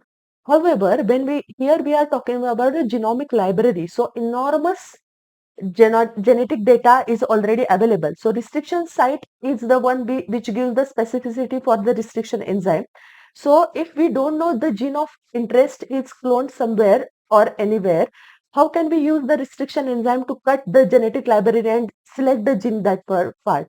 However, probe have the specificity for the gene of interest because we know the genetic sequence for the particular and we can design the probe based on that. So DNA probe has much more specificity to identify the gene of interest from the total pool of the genetic library. So because of that specificity, DNA probe can be used to select the gene of interest from the genetic library. Excuse me, ma'am. Yeah. Ma'am, I didn't understand. Isn't restriction enzyme the enzyme responsible for cutting a gene of interest? Yes, but you can select the restriction enzyme have the restriction size specificity, right? Yes, ma'am. If so, let's assume if the gene of your interest do not have that particular any site which is responsible for the to get that fragment separated from the total pool, how will you use that? Ma'am, but if you use a DNA probe, won't it cut any site without specificity? Here you have to just select. After selection, you can run the total thing on agar gel and then get it separated, right? By hybridization, after hybridization also. Purification is a very easy process. Restriction enzyme, and also just imagine restriction, if you use a particular restriction enzyme, genetic library have different the total DNA pool inside it. So many DNA can have that particular restriction site, but do not have gene of your interest, right? So if this is the Yes, case, you can get multiple factors. You want a specific gene, right? So that specificity is much more higher for the probe than that of the restriction enzyme. If you have yes, a ma'am. single region, right? So probe can give better specificity for the selection. Next.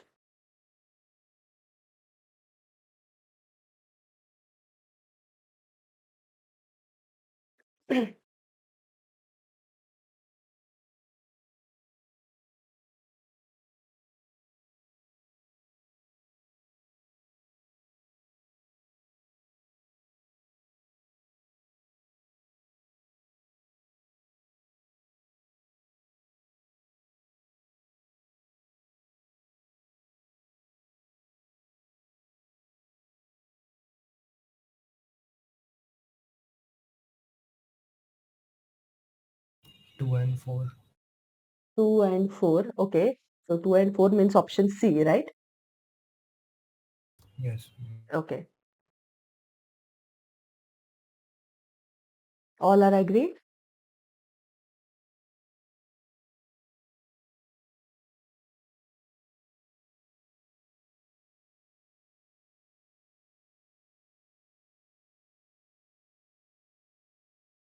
Okay. So yes, option C is the correct one. Statement 2 and 4 are the correct one. Incorrect ones are glucose or galactose may bind with the repressor and inactivate them. No, glucose and galactose have nothing to do with the repression activity because they are not at all involved in that particular process. Only lactose can bind with the repressor and inactivate it. And Z gene codes for permeases. No, Z gene is coding for beta galactosidase. Next.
Anyone?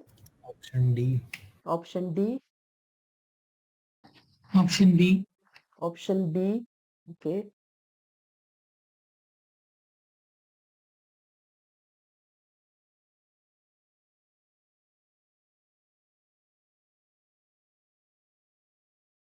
So two options, B and D. So protein synthesis in animal cell occurs only on ribosome attached to the nuclear envelope and endoplasmic reticulum. So if this is the case, what happens if the mRNA is found in the cytoplasmic environment? So because in the cytoplasmic environment also the work has been done. So right. So and secondly, do remember the mitochondria have their own DNA, their own protein synthesis machinery. So they can produce their own protein. So the protein synthesis in animal cell occur in the ribosomes which are present in the cytoplasm as well as in mitochondria. They can also, because in the cytoplasmic environment also have the all the different organelles, so that they can produce the things in the cytoplasmic environment mainly. That is the main functionality. So option D will be the correct one. In the mitochondria also protein synthesis is taking place. Yeah, ma'am. Yes? C wrong.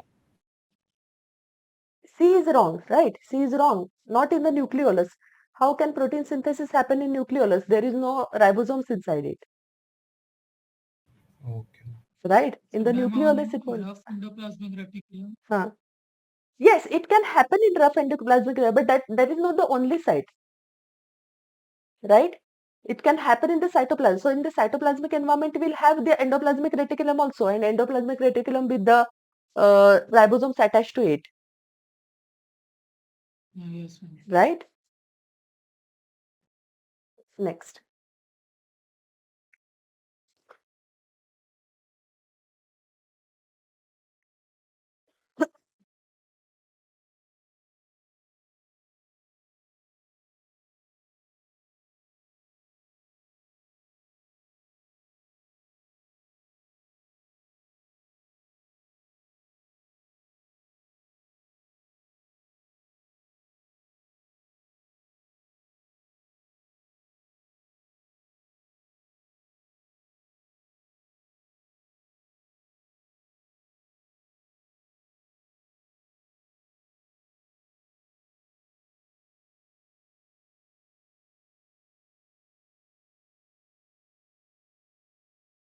Not sure, ma'am. Okay. Nidhi, Dia, Shrey. We have discussed Not this sure, ma'am. part. We have discussed this part. If you remember Bobel hypothesis.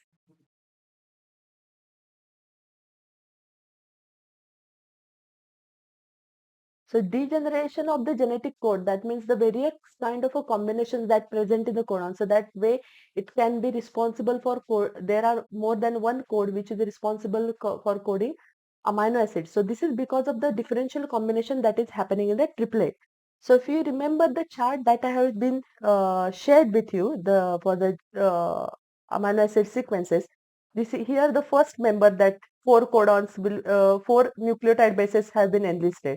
On the second part, here I have enlisted the second combination that can be possible by the nucleotide. And in the third row, when the third basis, all the four combinations can be possible because the third member of the codon is very much changeable, and that will lead to formation of various combinations that can be responsible for coding differential code. So degeneration of the genetic code is attributed by the third member of the codon because various kinds of combinations are possible, and this is quite wobble. It is not fixed or not much stable. Because of this, the degeneration of the genetic code happens. Next.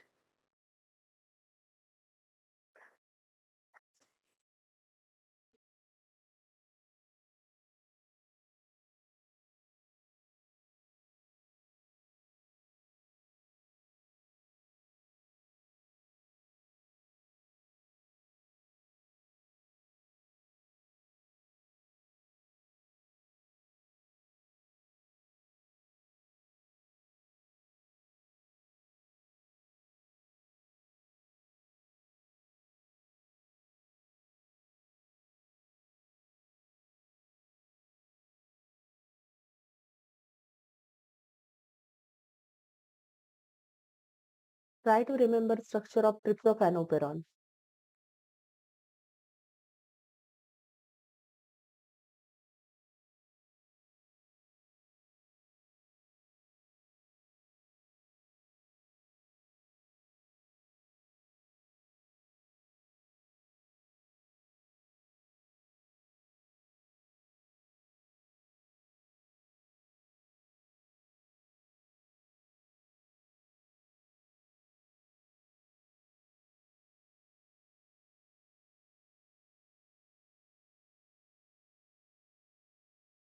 Anyone? No. Okay. So here the case that have been pleaded for the based on the observation that the negative and repressible kind of operon. So in tryptophan operon, if you remember, because of the availability of tryptophan in the environment, the repressor protein is there. However, the co-repressor when bind with the repressor, that way it can stop get attached to the operator system, operator sequence, and it will stop the expression of the required system or the required or the next proteins won't be get synthesized. So in the negative operon, in this particular the options that they have given, co-repressor bind with the repressor and stops the expression of the further genes. That is happened in the negative operon. Here co-repressor does not bind with the inducer. This is not the case. Co-repressor does not bind with the repressor. Then how it will be affecting negatively? So binding between the co-repressor and repressor is very important. That is what happened in the negative operon. So option A will be the correct one. Just as an additional knowledge, this option is also wrong because CAMP, that is, this is some additional knowledge which is not listed in your NCRT, but this monophosphate, adenosine monophosphate, cyclic adenosine monophosphate, have the positive effect on lacoperon. This is a flux that has been created inside for the catabolic activity for the utilization of lactose. So when lactose is present in the environment, CAMP level increases inside the cell, and that way it can help for the better transcription of the genes responsible for lactose utilization. So it has the positive effect on the lacoperon, not the negative effect. So that way this statement is wrong. Next.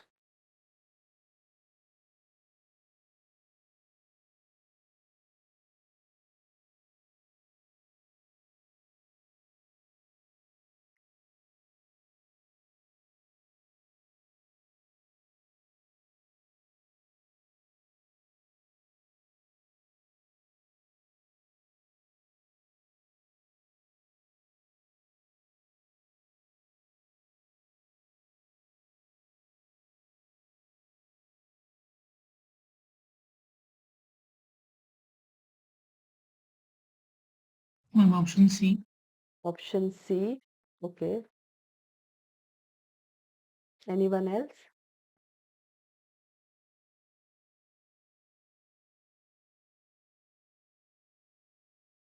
Option A. Option A. Yes. Option A is the correct one because the human genome contains 3164. So change. Not 3614 is 3164.7 million nucleotide bases. That way this statement is wrong. Option C is the correct one. Over 50% of the genes discovered during the process of the human genome, but we don't know its functionality. So its functions are yet to be elucidated. So option B, C, D are the correct statement. We will have to remember all the data.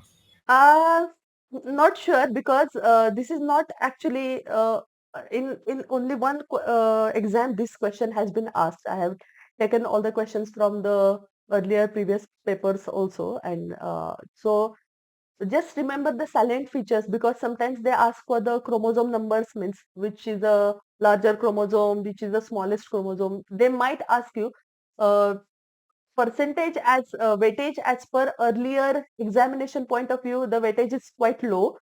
Main focus is on DNA fingerprinting and central dogma. but I have purposefully included because this is asked once. Okay, so just try to go through the features.